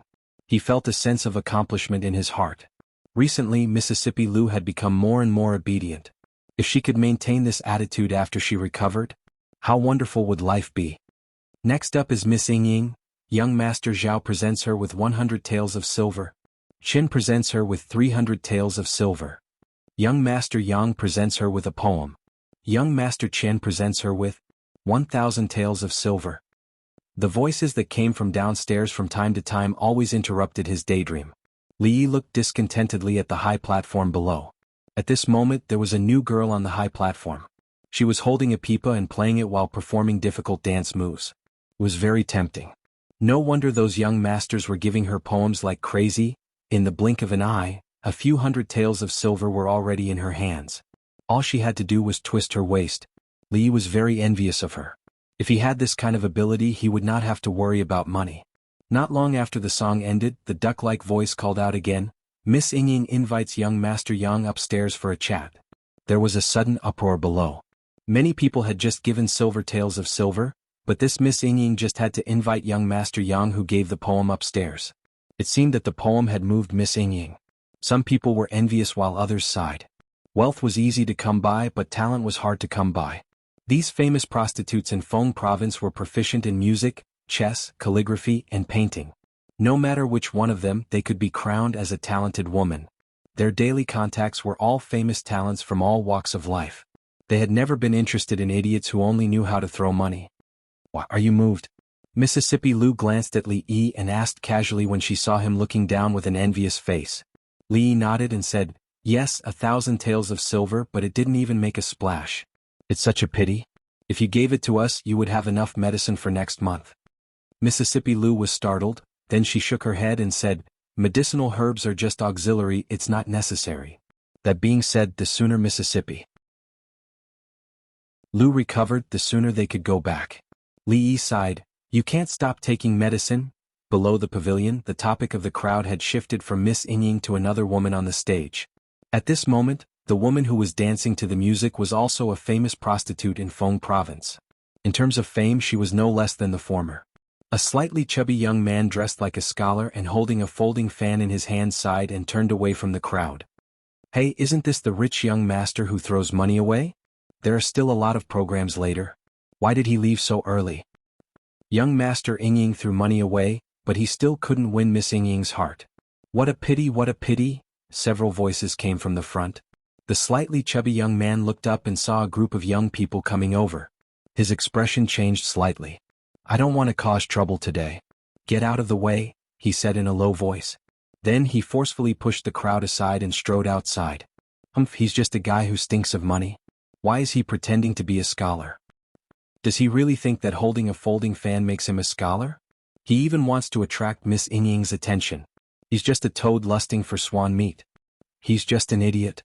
If it weren't for his rich father, I'm afraid he wouldn't even be able to enter this place. Hearing the mocking voices coming from behind, the young man's body trembled. His face turned pale, but his footsteps became faster. Bullsh *T scholar. So what if he can write a few poems? At the entrance of the pavilion, the slightly chubby young man stood by the side of the road. He clenched his fists and gritted his teeth. Although he said so, his face was full of unwillingness and helplessness. He looked back again and was ready to leave. "What's wrong? Are you unwilling?" At this moment, an abrupt voice suddenly came from the dark alley beside him. The voice was full of temptation. The young man suddenly turned his head and looked into the darkness. He asked vigilantly, "Who is it?" Chapter 674. Who are you? Hearing the voice in the dark alley, the slightly plump young man took a few steps back. Looking at the figure in the dark, his gaze was still vigilant as he asked slowly, "It doesn't matter who I am." In the dark alley, the voice drifted, faintly discernible. "What's important is that I can help you." The young man asked suspiciously, "Help me with what?" The voice said leisurely, "So that you don't have to worry about not being able to write a good poem. You don't have to worry about not being able to get a girl. You don't have to worry about being mocked by those so-called scholars. Not being able to get a girl?" The man asked doubtfully. "No woman will care about you." The voice raised its pitch. The young man was stunned for a moment before realizing something. He blurted out, "You want to teach me how to write a poem?" This time the voice paused for a long time. "Do you think you're cut out for it?" "What do you mean?" The young man asked doubtfully. "It's very simple. You hand over the money and I hand over the poem. You hand over the money and I'll give you the poem. Once you hand over the money, the poem is yours. You can sign your name and use it however you want." The young man hesitated for a moment before saying, "How do I know you're not just casually writing a few sentences to trick me? Why do you have so many questions?" The voice in the dark became impatient. "Buy it if you want. If not, I'm leaving." "Wait a minute." Some images appeared in his mind. The young man clenched his fists. After his expression changed, he gritted his teeth and asked, "How much is your poem?" "Ranging from 100 taels to 10,000 taels. There are many prices and many choices. We can accept custom-made poems. Love between men and women, brotherly love, gay love, patriotism. Buy 5 get 1 free. Buy 10 get 3 free. The price is fair." The young man asked doubtfully, "Your poem can surpass that yang? If you just want to surpass that poem, I suggest you buy one that costs 100 taels. If you want to amaze the world and impress that Ying lady, 1,000 taels is enough. If you're willing to pay 10,000 taels, Zhao Xiuan will be nothing. In the future you'll be the new poetry saint of the Qi kingdom." The voice was extremely fleeting and full of charm. It came from the dark. "How about it? Do you want to consider it?" "I want 1,000 taels." After a moment of silence, There was a response from outside. Just a moment. Something seemed to move in the darkness. The young man seemed to hear a strange sound, and then it went silent. After a quarter of an hour, a voice came from the darkness again. Then the young man saw a folded piece of paper being handed out from the darkness. He carefully walked over and reached out his hand. The piece of paper shrunk a little. He was taken aback for a moment, then he came back to his senses. He fumbled in his bosom for a while, then handed over a stack of paper and said, "There's a total of 1,000 taels of silver here. You can exchange it for silver at any Chen's bank in the Qi Kingdom. Aren't you afraid that I'll lie to you?" After receiving the banknotes, the voice in the darkness came again. The slightly plump young man shook his head and said, "It's only about 1,000 taels of silver. I'll have it if I save a day's allowance." There was no more sound in the darkness. He held the piece of paper and waited for a while. When he gathered his courage and walked into the alley, he found that there was no one there. "Where did you go just now?" After Li Yi returned upstairs and sat down, Mississippi Lu glanced at him and asked, "I went downstairs to get some fresh air and bought some things." Li Yi put a bag of desserts on the table. He bought them from the shop where he borrowed pen and paper. They tasted pretty good. He had to admit that the guy just now was quite bold. He gave away 1,000 taels of silver without hesitation. Even when Li Yi was at his most prodigal, he didn't do this. He always gave 120,000 taels of silver to Mississippi Lu. He was a little thirsty after talking nonsense with that guy for a long time. The alcohol content here wasn't high, so it could be used as a drink to quench his thirst. Li Yi picked up the wine pot. Not a drop of wine was poured out. He looked at Mississippi Lu and gradually narrowed his eyes. "It's getting late. I should go back and rest." Mississippi Lu stood up decisively and turned to walk downstairs. Li Yi walked down with a sullen face. When he walked out of the door, he brushed past the slightly chubby young man. "Stop right there. Don't think that this matter will be over just like that." After a slight pause, he strode in the direction of Mississippi Lu. The young man looked back strangely, shook his head and turned around. After almost an hour, he walked into the attic again. In the hall, several young people dressed like scholars gathered together. They watched the program on the screen while whispering to each other. "That guy with the surname Chen really thinks that he can buy anything with money. We don't want to be associated with such a vulgar person. That guy with the surname Chen is a joke. Let's not talk about him. Do you think that Miss Yingying will be able to sleep with Yang Yanqing today?" Impossible. Although Yang Yanqing has some talent in poetry, he's far behind his brother. I think Miss Yingying is only doing this for that person's sake. Otherwise, I'm afraid she wouldn't be able to meet him today. I've long heard that Miss Yingying is interested in that person. However, with her status, she's still too far behind. Maybe she's going to settle for the second best? It's also possible. After all, that person is appreciated by the third prince. Miss Yingying is not worthy of him. A few people were chatting about some things when they were suddenly interrupted by a voice. "Qian duo, young master Qian, give Miss Shir a poem." In the past, when a lady performed on the stage, if there was a gift of money or a poem, someone would read it out loud to let everyone know. After all, many people did it for the sake of their reputation. If there was no splash of water, they might not do the same thing again in the future. Therefore, in such a place there would be someone in charge of this matter. Those who frequented this place were already used to it. However, this time when they heard this sentence, many people were stunned. This included the lady named Shir who was playing on the stage. Her pretty face was filled with astonishment, and her music was a little chaotic. They naturally knew who Qian Duo was. He was the famous young master Qian in Fengzhou City. The Qian family's banks were opened all over the Qi Kingdom. Their business was flourishing everywhere. In the entire Fengzhou City, there were not many families that were richer than the Qian family. The son of a businessman was looked down upon by others. He should have kept a low profile. However, this young master Qian did not know how to keep a low profile at all. Usually, he boasted that he was a gifted scholar and often lingered in such places. He had spent a lot of money several times, but he did not even get to see the face of a lady. He had become a laughing stock in the eyes of the crowd. Everyone knew that this young master Qian was a complete idiot. At this time he was learning from others to compose a poem. "Haha, young master Qian, a poem? Read it, quickly read it out. Let us see what kind of masterpiece young master Qian has." No, read it later. Let me laugh for a while." In an instant some people could not help but laugh out loud. The atmosphere in the hall became a little lively. In their eyes, young master Qian knew how to compose a poem. It was no different from a rooster laying eggs or an iron tree blooming. It was simply a fantasy. At this moment the crowd only treated it as a joke. Hearing the various voices around him, Qian Duoduo's expression changed. He pretended to be indifferent, but his fists in his sleeves were already tightly clenched. He had read the poem just now. Although he could not see anything special about it, it was quite smooth to read. There was one word that he did not know. He only found out after asking someone. It should be better than that surnamed Yang, right?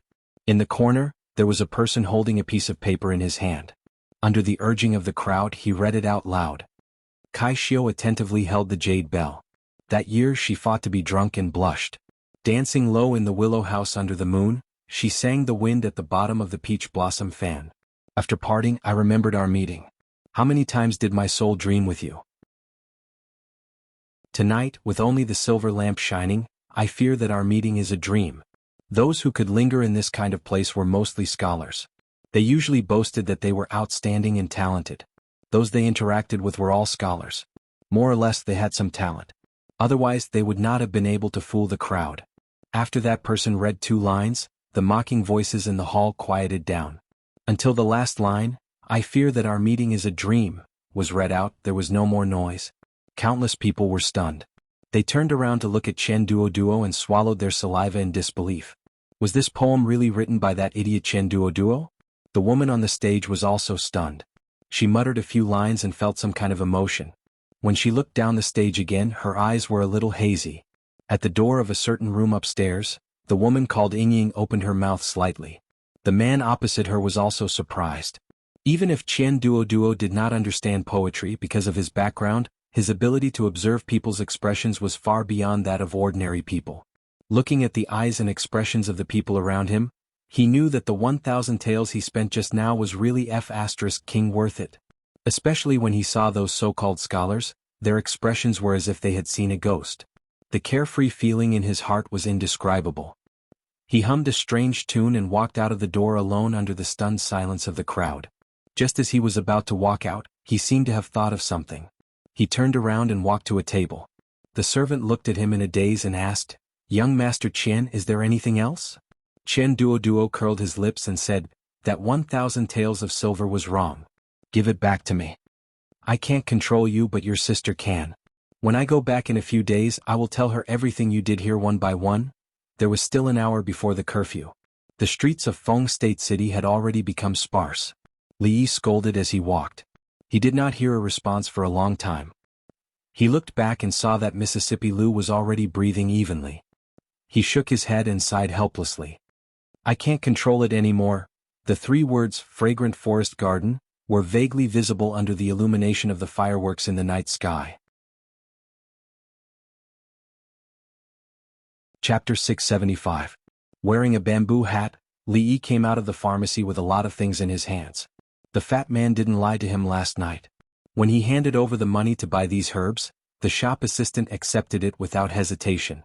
Along the way he saw 2 banks on the street. The name of the bank was Bank. It seemed simple and crude, but it had a profound meaning. It was because it was opened by a big family surnamed Qian. When people talked about it, they would feel that all the banks in the world were their own homes. The Qian family was very famous in Fengzhou City because of their wealth. Fengzhou City was prosperous and there were many rich families. Some of them were new families and some were well-known families with deep heritage. The Qian family belonged to the former and it couldn't be more new. It was said that the master of the Qian family was originally a destitute laborer. However, he had unexpectedly made a fortune more than 10 years ago. He had started by unloading goods from ships. Then he had slowly started a small business. Step by step he had expanded his business.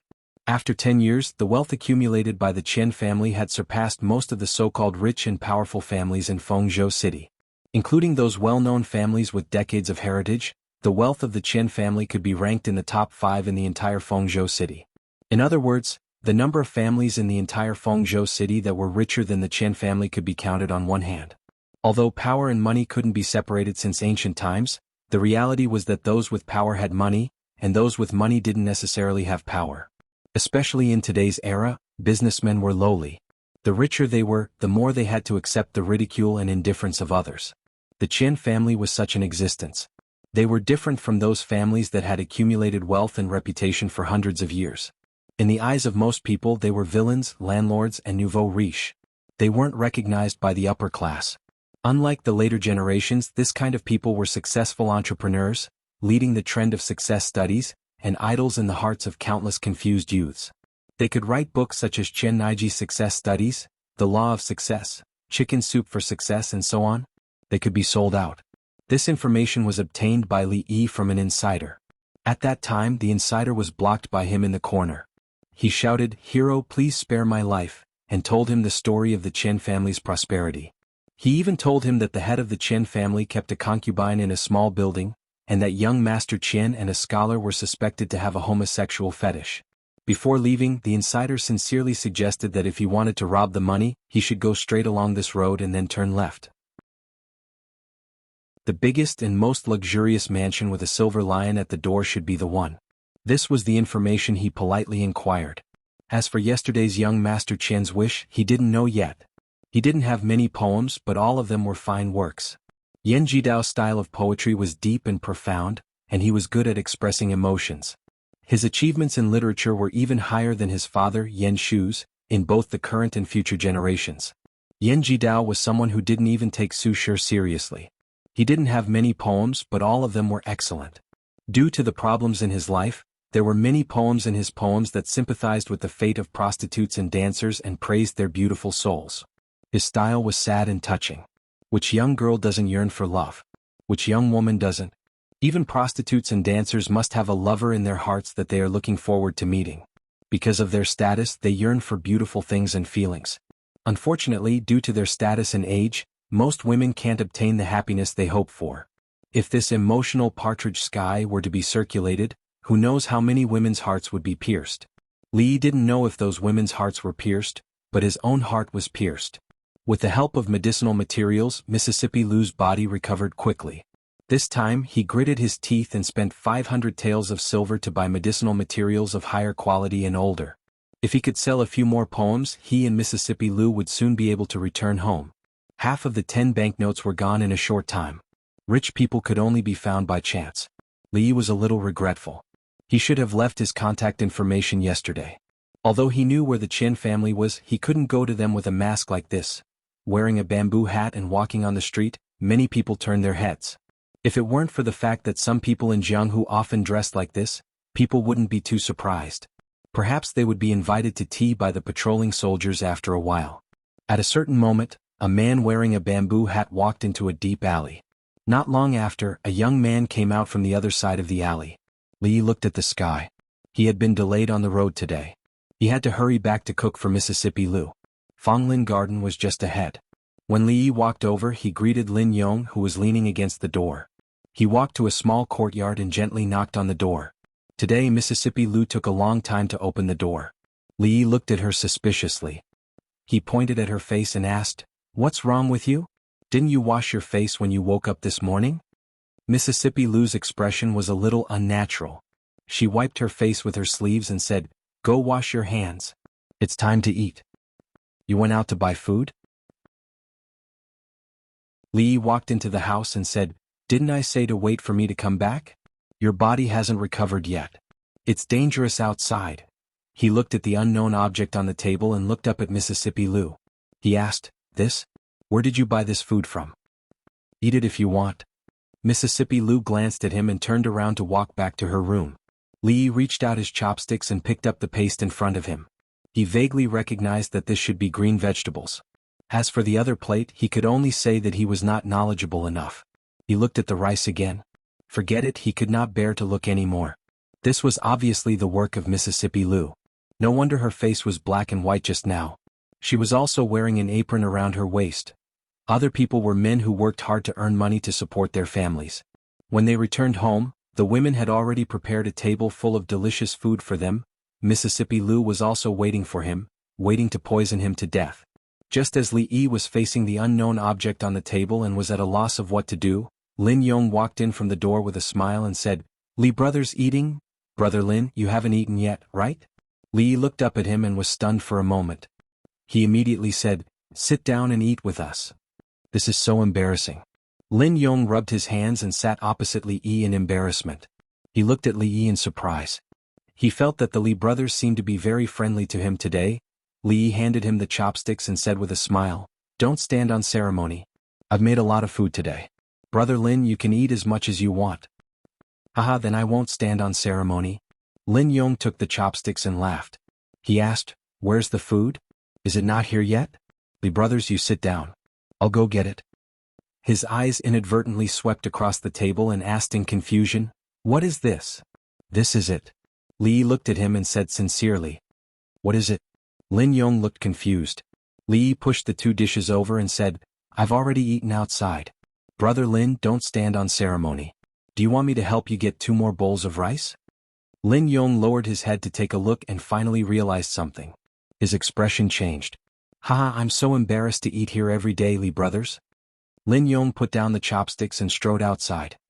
He said apologetically, "I suddenly remembered that Miss was looking for me. I'll go and ask her first. It's okay." Lin Wanru came in from outside. She looked at him and said, "The shop is not too busy now. You eat your food. I have something to ask Li." She turned to look at Li Yi and said, "I wonder if it's convenient for Li to come over now?" Li Yi stood up and patted Lin Yong's shoulder. He said, "Brother Lin, food is precious. Don't waste it." Lin Yong stood up and looked down at the table. His face instantly turned pale. Chapter 676. In the courtyard, Lin Yong picked up his chopsticks, carefully picked up a piece of vegetable and put it into his mouth. He chewed twice, making crunching sounds. In the next moment his expression changed drastically. He put down his chopsticks and rushed out of the door. On the other side, Li Yi followed Lin Wanru through Fonglin Park and came to a room behind the shop. Lin Wanru poured him a cup of tea and said, "Take a seat first. I'll go get the account book. There are a few places that I don't quite understand. The way you keep accounts is very special." Li Yi nodded and sat down at the table in the room. The layout of Fonglin Park was similar to that of Rui Square. At the front was a shop, and at the back was a place for people to rest. There were not many furnishings in this room. There were tables, chairs, beds, and cabinets. Everywhere was simple. The most eye-catching thing was the many calligraphy paintings hanging on the walls. Although they were called calligraphy paintings, they were actually just words. Li Yi knew that this Miss Lin was a person who loved calligraphy. The works hanging in her room were not the best, but they were of a certain standard. There were books on the table as well as some neatly stacked manuscripts. When Li Yi skimmed to the top page, he was slightly stunned. The reason why he was stunned was not only because this was the poem Partridge Sky that he had sold to the fat man yesterday, but also because this handwriting was Wang Shiji's semi-cursive script. The ink on the paper was still wet, and it was clearly written not long ago. Women in this world, as long as they studied in primary school, would all use the hairpin-style small regular script. It was rare to see a semi-cursive script. He picked up the paper and looked at it doubtfully. "It's not a good imitation. Please excuse me." Lin Wanru's voice came from the side. She said, "In the Jing Kingdom, you should often see the handwriting of that #1 scholar. Otherwise you can't imitate it so well. Ever since Zhao Xiuwen spread this handwriting, many people in the Qi Kingdom have begun to imitate it. I have to say, among these people, you are the best at imitating." Li Yi was stunned for a moment. He nodded and said, "I see it quite often." Just a moment ago she was still puzzled. When he copied the poem yesterday, he had used a different style of writing. After knowing her for so long, she did not expect that this Miss Lin was also his fan. Life was really full of surprises. Li Yi pointed at the paper and asked, "This poem? They said it came from Qingshui River last night. Zhao Xiuwen hasn't had any poems recently. It's been a long time since I've seen such a good poem." Li Yi nodded and didn't ask any more questions. It seemed that the man wouldn't think that his money was wasted. As if she had thought of something, Lin Wanru asked again, "The poems composed by that #1 scholar of yours have long spread throughout the Qi Kingdom. Did he compose any new poems after that?" "I don't know much about poetry and I've never paid attention to it." Li Yi shook his head and said, "You just said that you have questions for me?" Lin Wanru also didn't continue this topic. She flipped open the account book and pointed at a certain part of it. She said, "I'm still not clear about these accounts. Can you explain them to me?" "Of course." Li Yi nodded and shifted his gaze over. After about a quarter of an hour, Lin Wanru held a piece of paper in her hands that she had just calculated. After looking at it carefully for a few times, she carefully put it away.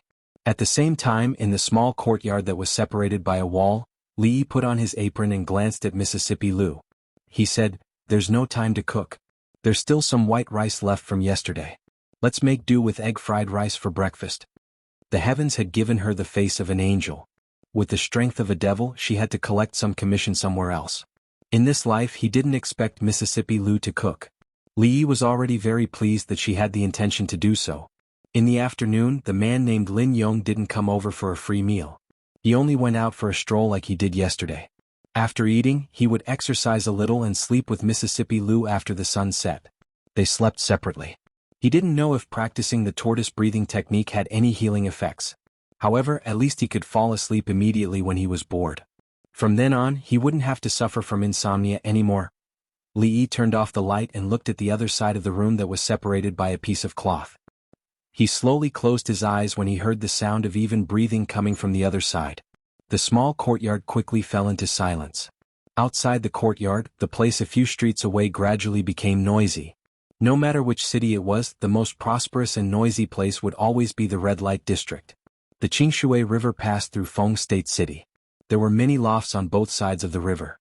Although it was also a place of pleasure, it was slightly more classy. Most of them didn't engage in the naked business of sex. Instead, they were scholars, singers, dancers, lovers, and happy things.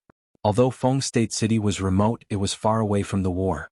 The people lived in peace. Both sides of the Qingshui River were naturally jubilant tonight. In a small building somewhere, the famous prostitute of Feng State, Hu Ying, was performing on stage. She was performing her famous skill, the rebound pipa. In the entire Feng State, she was the only one who could perform this kind of dance to the extreme. Hu Ying also relied on this unique skill to look down on all the other beauties and become the star of this small building. In the past, every time she performed the rebound pipa, there would be no empty seats. However, today, although there were many people below the stage, it was far less than in the past. Among the whispers of the people below, the words "Young Master Qian" would occasionally appear. Everyone here knew that young Master Qian was interested in Hu Ying. However, Miss Hu Ying, who was famous in Feng State, naturally looked down on that fat guy who reeked of money. Even though he had spent a lot of money several times, she still accepted the money and never asked to meet him alone. This kind of thing was very normal. However, yesterday the ignorant and incompetent young Master Qian actually got a good poem from somewhere and gave it to another lady in the building. Not only that, but he also took back the 1,000 taels of silver that he gave to Hu Ying. If it was in the past, this kind of behavior would naturally attract ridicule from the crowd. However, yesterday they couldn't laugh at all. That was because the poem was really beyond their expectations. The whole poem was only about 50 words, but it vividly expressed the first alliance, separation, and reunion between a man and a woman. Writing about sorrow, writing about joy, they were all so sincere and deep that they could shake one's heart. His words were the voice of one's heart. Only a person with true feelings could write such poems. To be able to write such poems, one must also be a person with true feelings. Of course, no one believed that the person who was deeply in love was rich young Master Qian Duo. He was probably annoyed by Hu Ying and bought poems to give to others. Then he asked for the money back in order to humiliate her. He had to admit that he had achieved his goal. That sincere poem really touched many people, especially evoking some emotions in the hearts of many singers and dancers. Overnight, it spread across both sides of Qingshui River. The most discussed topic was the poem written by young Master Qian. Where did he buy it from? Hu Ying lost face and her popularity plummeted. On the other hand, the girl named Shi's popularity rose by a large margin. In a single night, she replaced Hu Ying and became the most popular girl here. Even if Hu Ying used her famous skills tonight, she still couldn't turn the tide. The phrase, "I'm afraid that we'll meet again in a dream," made many girls cry. Although they despised young Master Qian Duo's behavior of buying the poem, they couldn't blame him for seeing such an excellent piece of work. Instead, there were people who tried to find out who wrote the poem. However, young Master Qian Duo insisted that he was the one who wrote the poem and refused to budge. Many people had no choice but to leave. I should have bought 100 taels of silver. That night, on the street beside the river, a slightly plump young man stood at the entrance of an alley. He paced anxiously as he muttered to himself. Initially, he thought that by throwing the poem out, he would be able to shock everyone and let Hu Ying see that he was a real talent. Then he would turn around and leave, regaining all the dignity that he had lost in the past. However, who would have thought that he would achieve his goal? Early this morning, the Qian family's doorstep was almost trampled through. In the end he couldn't take it anymore and ran out from the back door. Only then did he barely escape the calamity. At this moment he finally knew that after telling the first lie, he would have to use countless lies to cover it up. The brother in the dark indeed didn't lie to him. A poem worth 1,000 taels of silver was indeed worth 1,000 taels of silver. He decided to buy one worth 10,000 taels of silver first. In the future, if he saw any lousy scholar that he didn't like, he would use the poem to smash them to death. A figure walked out of the alley. Chen Duo immediately went up and asked anxiously, "Brother, is that you?" The man who walked out of the alley was stunned for a moment. Then he said angrily, "How dare you scold my mother?" While Chen Duo was stunned, a fist swung over from the front. Note: in ancient Chinese there are also terms for father and mother. These two terms have existed since ancient times and are not foreign words. In ancient times, mother did not necessarily refer to a brothel keeper. I suddenly remembered that I wrote an empty poem. What's the point of explaining this? To make up the number of words? Chapter 677. Bang. Chen Duo kicked the man into the alley. He curled his lips and said, "Do you really think that the 2 kilograms of meat on my body are just for show? If you want to fight with me, go back and eat for a few more years." He clapped his hands and turned around to look at the bustling street. A vexed expression appeared on his face as he murmured, "Brother, where the hell are you?" Bang. In a certain room in the attic, a woman named Hu Yingying fiercely threw her pipa to the ground. Her face was filled with anger as she coldly said, "Surname Chen, you've gone too far. Okay, you still have the face to talk about others?" The madam stood behind her and glanced at her. She said, "How many times do I have to tell you not to be too unsightly when you eat? You don't even try to win over your sugar daddy. Instead, you flirt with those poor scholars all day. How do you think you so-called famous courtesans came to be? It's all because of money. This time I'll teach you a lesson. All of you be more careful." Hu Yingying said with a straight face, "But, no buts." The madam waved her hand and said, "Find time to properly apologize to young Master Chen. Let me tell you, if you have the surname Chen in the future, you'll enjoy endless glory and wealth. The money that old Master Chen spills out from between his fingers is enough to buy this entire building. I might even have to listen to your face. Tell me what's so good about those poor scholars. If you follow them, you deserve to suffer for the rest of your life." Hu Yingying gritted her teeth and didn't say anything else. The madam glanced at her and walked out of the room. When she reached the door, she turned around and said, "Don't tell me that you're still thinking about that person. Let me give you a piece of advice. Give up. You're just a prostitute, you can't reach his level." Hu Yingying raised her head and gritted her teeth. She said, "Yingying understands? Afraid that we'll meet again in a dream? Xuan, do you think this poem was really written by that young Master Chen?" In a luxurious mansion in Feng State City, a white-clothed youth recited a few lines and raised his head to look at the young man in front of him. "Regardless of whether he is or not, I have to meet this young Master Chen." Zhao Xiuwen, who had been writing, put down his brush and looked at the partridge sky that he had recopied onto the paper. He said, "It's not important whether he bought this poem or not. What's important is where he bought it from. I'm more interested in someone who can write such a poem. Don't you find it strange, Yanzhou? Becoming famous overnight is a little strange." Yang Yanzhou nodded and said, "The style of the poem is unique. It's unlike anyone I know. Although the theme is nothing more than sadness and resentment, feelings and nostalgia, it's tactful and delicate. It's also romantic and charming. It's fresh and handsome. I really can't think of anyone else in Feng Province or even the Qi Kingdom who has such a standard." He looked at Zhao Xiuwen and said, "If you didn't deny it just now, I really would have thought that this was one of your hobbies." "I don't have the leisure to do that," Zhao Xiuwen said with a smile. "However, that young Master Chen is the son of the God of Wealth. It doesn't seem to be easy. The God of Wealth will probably give you face."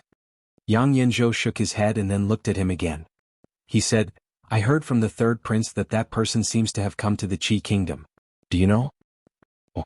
Zhao Xiuwen raised his head and asked in confusion. "Li," Yang Yanzhou said, looking at him. Zhao Xiuwen was stunned and slowly stood up from the chair. "Are you sure you found out everything?" On a street somewhere in Feng Province, the young man stopped and looked at a shop in front of him and asked again. The servant behind him immediately replied, "Young master, I found out everything. The scholar came back from the Jing Kingdom with Miss Lin. It seems that they were in trouble. They have an injured wife with them. They live in the courtyard next to Fanglin Garden. The young man nodded and said, "Let's go." Li Yi walked out of the courtyard and saw Lin Yong at the gate of Fonglin Garden. He said casually, "Brother Lin, have you eaten? Do you want to come in and eat?" Growl? Hearing the word eat, Lin Yong's stomach growled. He looked up at Li Yi and shook his head. He said righteously, "No need, no need. I've eaten outside just now. Thank you for your kindness, Li brothers." Mississippi Lu suffered another blow. She probably wouldn't cook for a while. However, it seemed that she had left a big shadow in Lin Yong's heart. He had obviously only tasted one bite yesterday and regarded that courtyard as a dragon's pool and a tiger's den. Back then he had eaten all the food she made. In the end he still went back and brought Lin Yong a serving of rice. After tasting it, the mountain-like man was moved to tears. Just as Li Yi was about to go back, he heard noises coming from the shop. Inside Fonglin Garden, the man surnamed Bai looked at Lin Wanru and said with a bitter smile, "Wanru, think about it again. 10,000 taels of silver is not a low price. My father likes Liuli the most. I really can't think of a good gift to give him for his birthday." Lin Wanru shook her head and said, "I'm sorry. The flying swallow horse is the treasure of Fonglin Garden. It's not for sale. I know it's a bit difficult." The man surnamed Bai looked troubled and said, "But I also want my father to be happy. Otherwise I definitely wouldn't ask.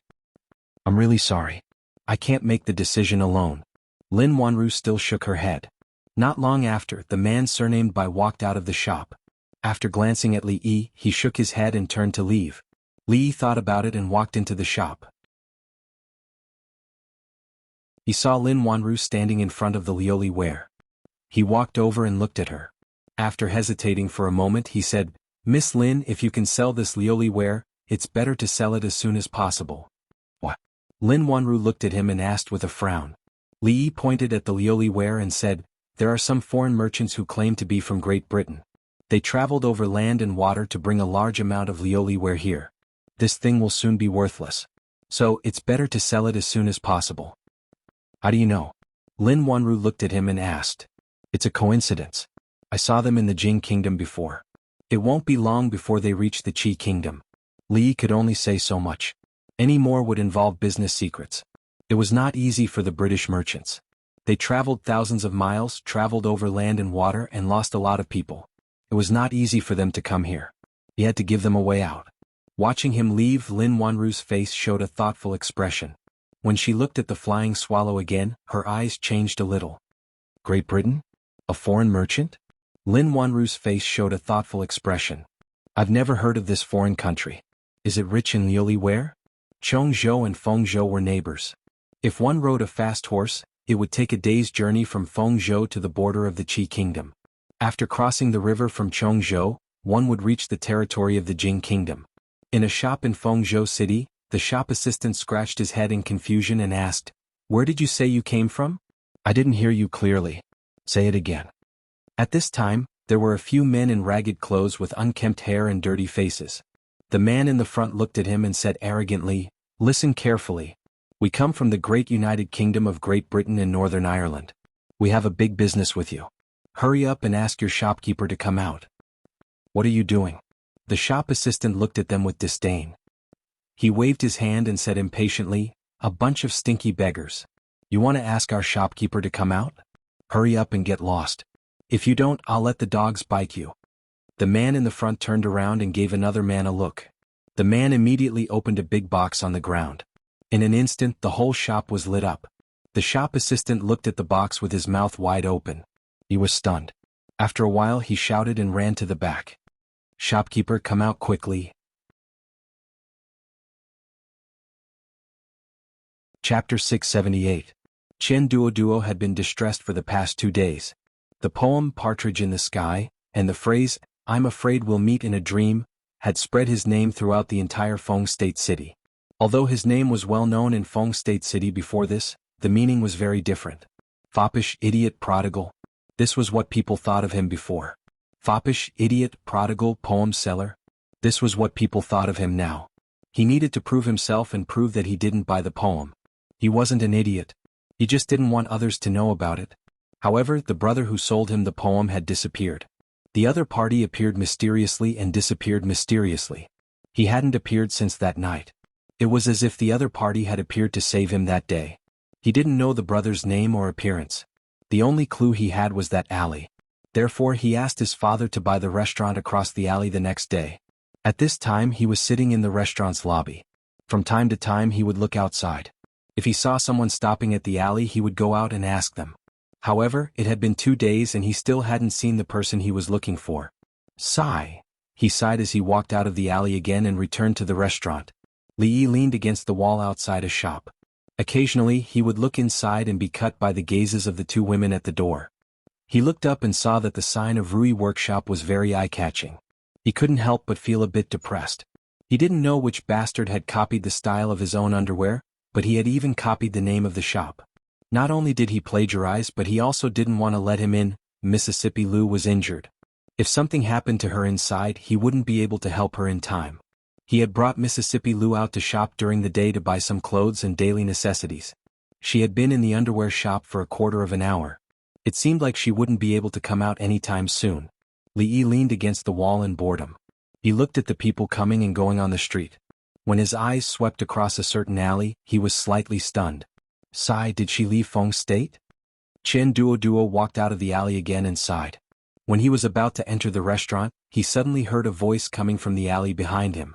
Are you satisfied with the poem? Hearing the familiar voice, Chen Duo stopped in his tracks. He immediately turned around and said, Brother, you're here. The voice just now came from inside the alley. He quickly walked into the alley and when he was halfway there, the voice sounded again. Alright, just stop there.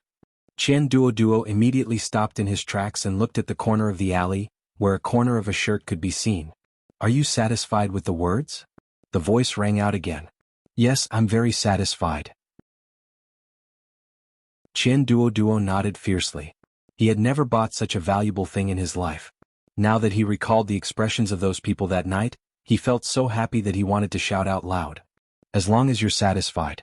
I'm leaving. When the voice rang out again, a copper coin flew out from the corner of the alley. Received a good review, returned 1 coin. Chen Duo caught the copper coin, and after being stunned for a moment, his expression changed. He quickly took a few steps forward and then seemed to remember something. He stopped and anxiously said, Brother, please wait. A moment later, a voice came from the other side. Is there anything else? A smile appeared on Chen Duo's face as he said, I wonder if brother still has poems for sale? The voice paused and asked, How many songs do you want? 10 songs. Just like before, 10,000 taels of silver. According to your rules, buy 5 and get 1 free, buy 10 and get 3 free. That's a total of 13 songs. Are there any special requirements? Just like the previous song. Love between a man and a woman? Chen Duo nodded vigorously. Yes, that's it. The person on the other side did not speak immediately, as if he was thinking. After a while, the voice sounded again, Pay a deposit of 5,000 taels first, and the item you want will be delivered to you by tonight. Chen Duo took out a stack of banknotes from his pocket. After splitting them in half, he walked to the corner of the room and carefully handed them over. 5,000 taels. Aren't you afraid that I'll run away with the money? Li Yi leaned against the wall and asked. I trust you, brother. The voice came from the other side. Besides, it's only 5,000 taels, but 5 days' worth of pocket money? Li Yi waved his hand and said, Wait at the entrance of the alley before it gets dark. Thank you, brother. Chen Duo beamed with joy and asked again, May I know your name, brother? Then, as if he remembered something, he immediately said, I'm sorry I broke the rules. Brother, please don't blame me. It's fine. The voice was very straightforward this time. Fine, I won't change my name or my surname, just call me Li Han. Where did you go? When Li Yi walked back, Mississippi Lou was standing in front of the underwear store, holding 2 exquisite bags in her hands as she looked at him and asked. Just walking around? Li Yi took the bags from her hands and said, Let's go and take a look in front. Catch him quickly. As soon as he said that, an anxious voice came from behind. A figure ran past Li Yi at lightning speed, followed by a middle-aged fat man who was panting heavily. When the fat man ran to Li Yi's side, he finally could not run anymore. With one hand on his waist he shouted weakly, Catch the thief, catch the thief. It's you? Li Yi looked at the middle-aged fat man and asked in surprise. The fat man only glanced at him, took a moment to catch his breath, and continued to run forward. Li Yi shook his head. The jade pendant given to him by the old emperor had only been sold for 1,000 taels of silver to this fatty. To think that this fellow would end up like this. From the looks of it, the thief must have stolen something valuable from him. Let's go. The thief had already disappeared. Lee looked at Mississippi Lou. There was still a ready-made clothing store in front. They would go there for a while before going home to cook. In front, the middle-aged fat man held his waist and said to a constable, the money bag has been stolen. There's also a piece. He paused for a moment. It's the money bag has been stolen. Chase. The constable looked at the direction he was pointing at, waved his hand, and immediately chased after the thief with the other constables behind him. In a dilapidated alley somewhere. Today's harvest is not bad. A man waved to the two people beside him as if he was showing off. There's actually so much silver. After saying that, he spread out his other hand and said, there's also a piece of broken jade. I don't know how much it's worth, let's find a place to pawn it tomorrow. Not long after, the few people came out of the alley with satisfaction and bumped into a person who was walking towards them. Damn, are you blind? It's you again. The man looked at the man who bumped into him and grabbed him by the collar, mocking, why didn't you ask me if I've heard of your Padian Empress today? Protector, it's him. The man pulled on the man's clothes and said loudly. As soon as he said that, more than 10 figures rushed out from a nearby house. The person in front was a man in blue. At this moment he was looking at the few people with gloomy eyes. He waved his hand and said, arrest them. The yellow-clothed people behind him rushed forward. Damn, there's actually an accomplice. The man's expression changed and he kicked away the man who was grabbing his clothes. The two people beside him had already reacted and madly ran forward. Chase. The man in blue ordered. Everyone immediately responded and chased in the direction that the three people had escaped in. Damn, I'm dead tired. Not long after, the man and the two people stood on the street, bent over and panting heavily. At this point, those people finally didn't dare to chase them anymore. Tired? If you're tired, then take a rest. A voice came from behind. The man suddenly turned around and saw that the constable had placed a knife on his neck. Immediately, other constables came over and locked the three people together. Why don't you come with us? The leading constable waved his hand, and a few constables carried the three dejected people towards the direction of the yamen. Chapter 679. You can decide what to do with this case. I'm going to sleep for a while. Somewhere in Fengzhou City, the county magistrate yawned and waved his hand to the bailiffs. He then leaned back in his chair and closed his eyes. He was getting old and his body couldn't take it anymore. Yesterday he had fought with his new concubine until dawn, but now he couldn't take it anymore. Yes, Your Excellency. The bailiff cupped his hands and bowed. Tell me, how many times have you done this? He walked down and patted the man's face. The big man sighed and said, I can't count. You have hands and feet. You can do anything. Why do you have to steal and rob? The bailiff looked at him and said, now that you're out, find some serious work. Don't let me see you in the county jail again. Alas, life is hard. The big man sighed and said in a melancholy tone, it's impossible to work. I'm not born for this. If I don't steal and rob, I'll starve to death. The bailiff slapped his head and waved his hand saying, take him away. See if there's anything missing. Another bailiff pulled a bag of money from the big man's body and threw it to the middle-aged man. The middle-aged man opened the bag and looked inside. His face was gloomy. Finally, he gritted his teeth and said, there's nothing missing.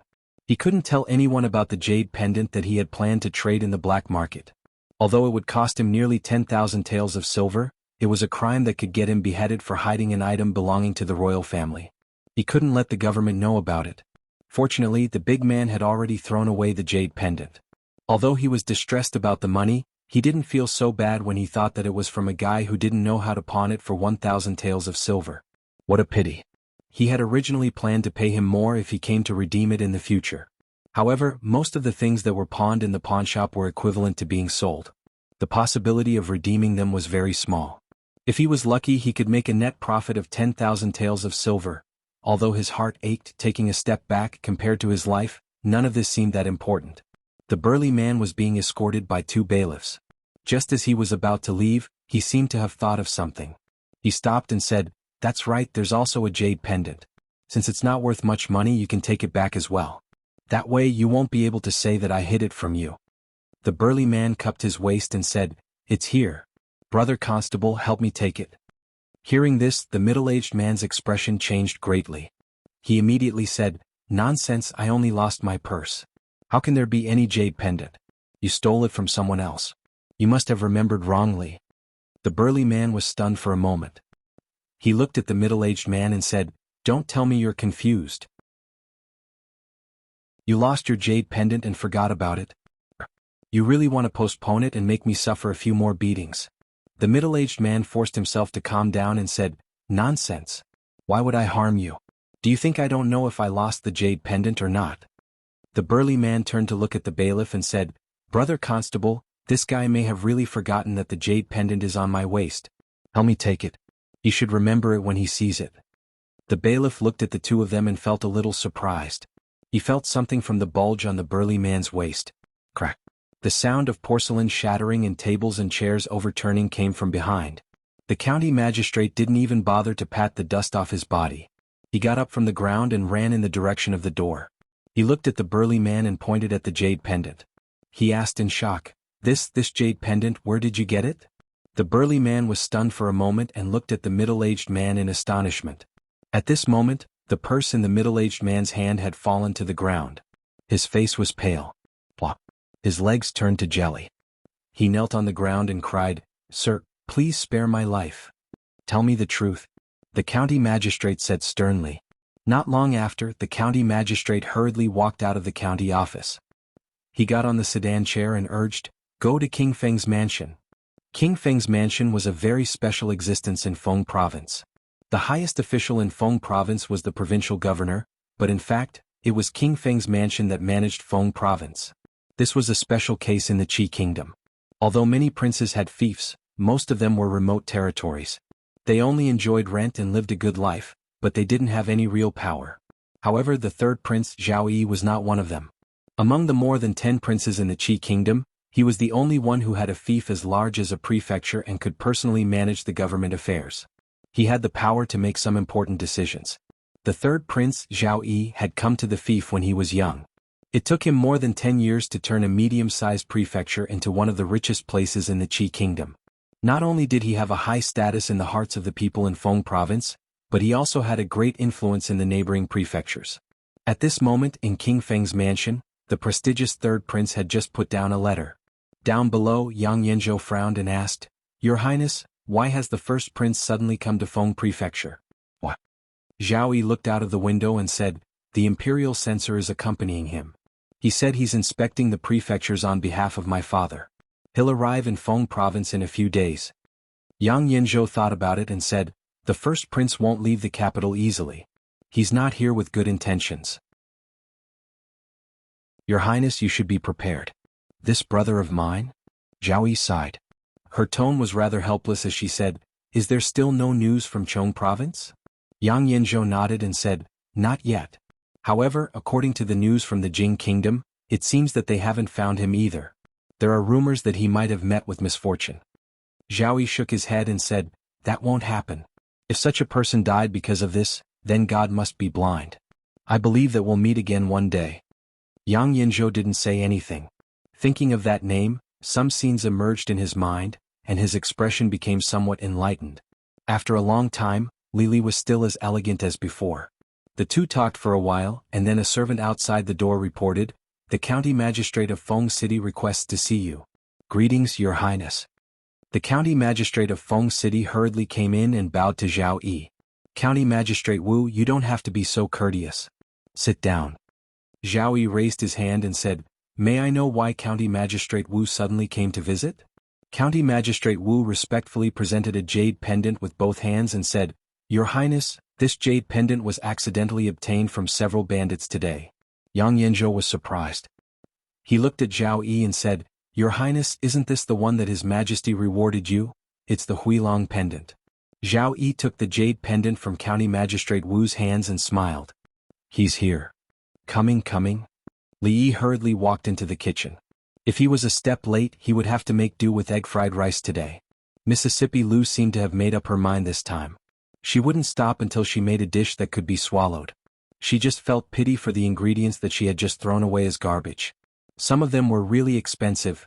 Thinking of the 5,000 taels of silver he had just received, he didn't feel so distressed. Out of the 10,000 taels of silver, he had to keep 1,000 taels of silver. When he left, he would redeem the jade pendant.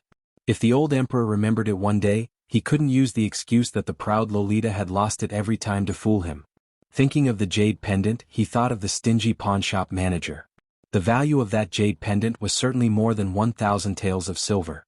But last time he was in urgent need of money, so he was forced to cheat him. He had always cheated people, and those who cheated him would sooner or later suffer retribution. This was not the second time they met, and he had already lost something important. The next time they met, he would probably lose his head. Therefore it was better to be upright. The heavens were watching, and it was not easy for him to hold on to the integrity of his heart. When the smell of burning came from the kitchen of the small courtyard again, in the prison of the county government, the pawnshop manager knelt on the ground and kept kowtowing. He said in a trembling voice, He was wearing a bamboo hat that day. I really didn't know his identity.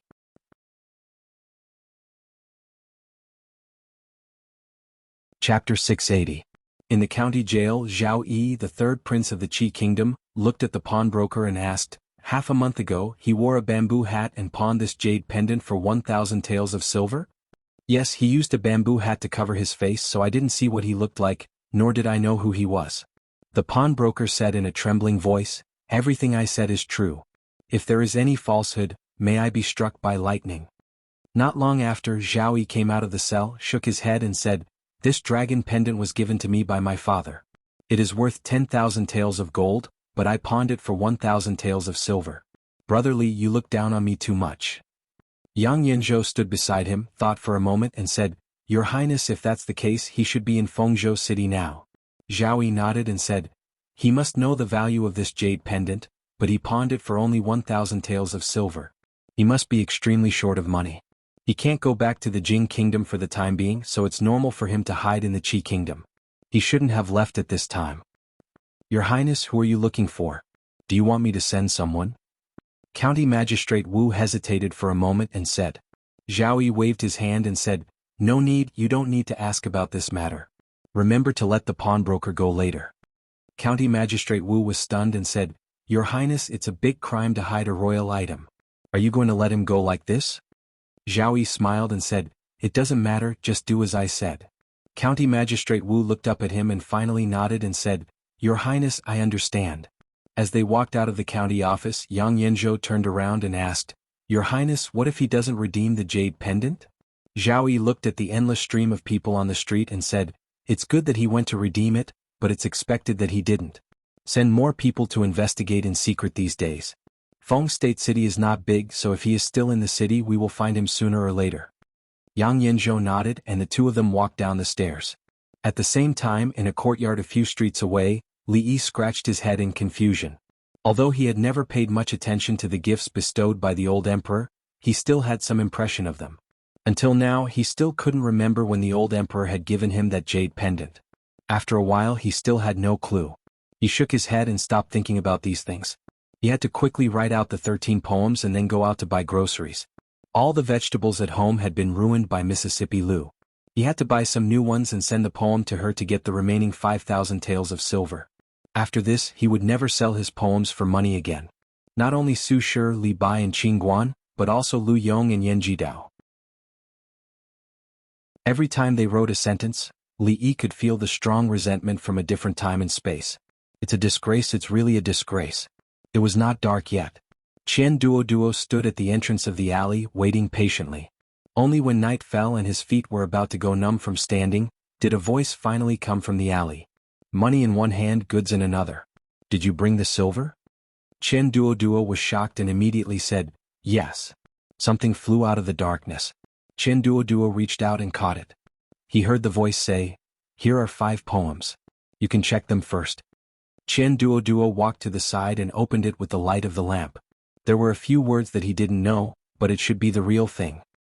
He walked back and handed a stack of banknotes in and said, "This is the remaining 5,000 taels of silver. Brother, please count it." As soon as he finished speaking, he felt that his hand was empty. After a while, another roll of paper flew out. "Money and goods are settled. Goodbye." Hearing the voice coming from the alley, Qian Duo hurriedly said, "Brother, please wait." The voice said, "Is there anything else?" Qian Duo scratched his head and said, "Cash back. Do you want a copper coin?" Even a copper coin is money. Chen Duoduo smiled embarrassedly and said, "My father taught me since I was a child that every porridge and meal is hard-earned. I shouldn't spend money recklessly and should be thrifty. Even a copper coin is money. I deserve it. Why don't I want it?" This time, the voice was silent for a long time before it spoke again. "Sorry, there is no cash back this time. I used up my change when I bought vegetables just now." Buying vegetables? Chen Duoduo was stunned and looked ahead in surprise. However, there was no more sound coming from the darkness. "Brother, remember that you still owe me a copper coin." Chen Duoduo shouted to himself. He carefully put away the poems and strode back. As Li Yi walked on the street, he thought that he should have spared him a celery or something. He didn't like to owe people money. Even a copper coin was still a debt. For someone with obsessive-compulsive disorder, there was not much difference between a copper coin and 10,000 taels of silver. When he passed by a city gate, he saw the soldiers at the gate questioning passers-by in the dark. They seemed to be holding something like a portrait in their hands. They were probably chasing after some felons. It seemed that the public security in Fengzhou was not very good. It was better to be careful while walking alone on the street at night. The right thing to do was to go back and sleep with Mississippi Lu. In a restaurant, several dancers were dancing gracefully on a high stage. One of them had a slim figure and graceful movements, which attracted the attention of most people in the hall. A young man raised the wine glass in his hand and looked at Chen Duoduo as he said, "Brother Chen, Miss Shershur thanked you in front of everyone that day. It's a pity that you left early. Otherwise, something wonderful would have happened between you and Miss Shershur that day. Don't you plan to seize the opportunity today?" Chen Duoduo waved his hand and said, "I just saw Miss Shershur that day and couldn't help but compose a poem. There is no other meaning. Brother Chen is very talented. Your reputation has spread throughout Fengzhou. I admire you." A person cupped his hands and said, "We have known each other for more than 10 years, but I didn't know that Brother Chen had such a talent for poetry. Brother Chen, you have hidden it well." The people around him were all friends that he had known for a long time. They were not like those pedantic scholars who only knew how to mock him. Chen Duoduo smiled and said, "Don't be arrogant, don't be arrogant. I am very low-key." One of them revealed an indignant expression and said, "There are actually people who say that Brother Chen's poems were bought." Even Zhao Xiuwen acknowledged Brother Chen's works and admitted that it would be difficult for him to surpass them. In the state of Qi, is there anyone who is more talented than him? Could it be that Brother Chen bought a poem from Zhao Xiuwen? Yes, such a poem is probably a priceless treasure. How could it be bought with money? Another person agreed. Chen Duoduo shook his head and said in a low voice, "There is no such thing as a priceless treasure in this world. If 100 taels of silver isn't enough, 1,000 taels of silver is enough. If 1,000 taels of silver isn't enough, 1,000 taels of silver is enough. There has to be a price that matches it. I think that poem is only worth 1,000 taels of silver." Someone asked doubtfully, "Those poor people value their moral integrity more than their lives. Can this kind of poem be bought with money?" Chen Duoduo smiled and said, "There is nothing in this world that cannot be bought with money. If there is, it means that you did not pay enough." Someone asked in surprise, "Brother Chen, do you mean that you bought that poem?" "Of course not." Chen Duoduo shook his head and said, "I can easily write a dozen of those poems. Do I need to buy it?" You're tuning in to the Han Li's Wuxia Chronicles YouTube channel. We're so grateful for your support, and don't forget to subscribe to join us on this incredible journey through captivating stories. Your generosity through donations truly makes a world of difference, as it's the primary source of revenue that allows me to expand and enhance this channel for you. Thank you from the bottom of my heart for being a part of this adventure.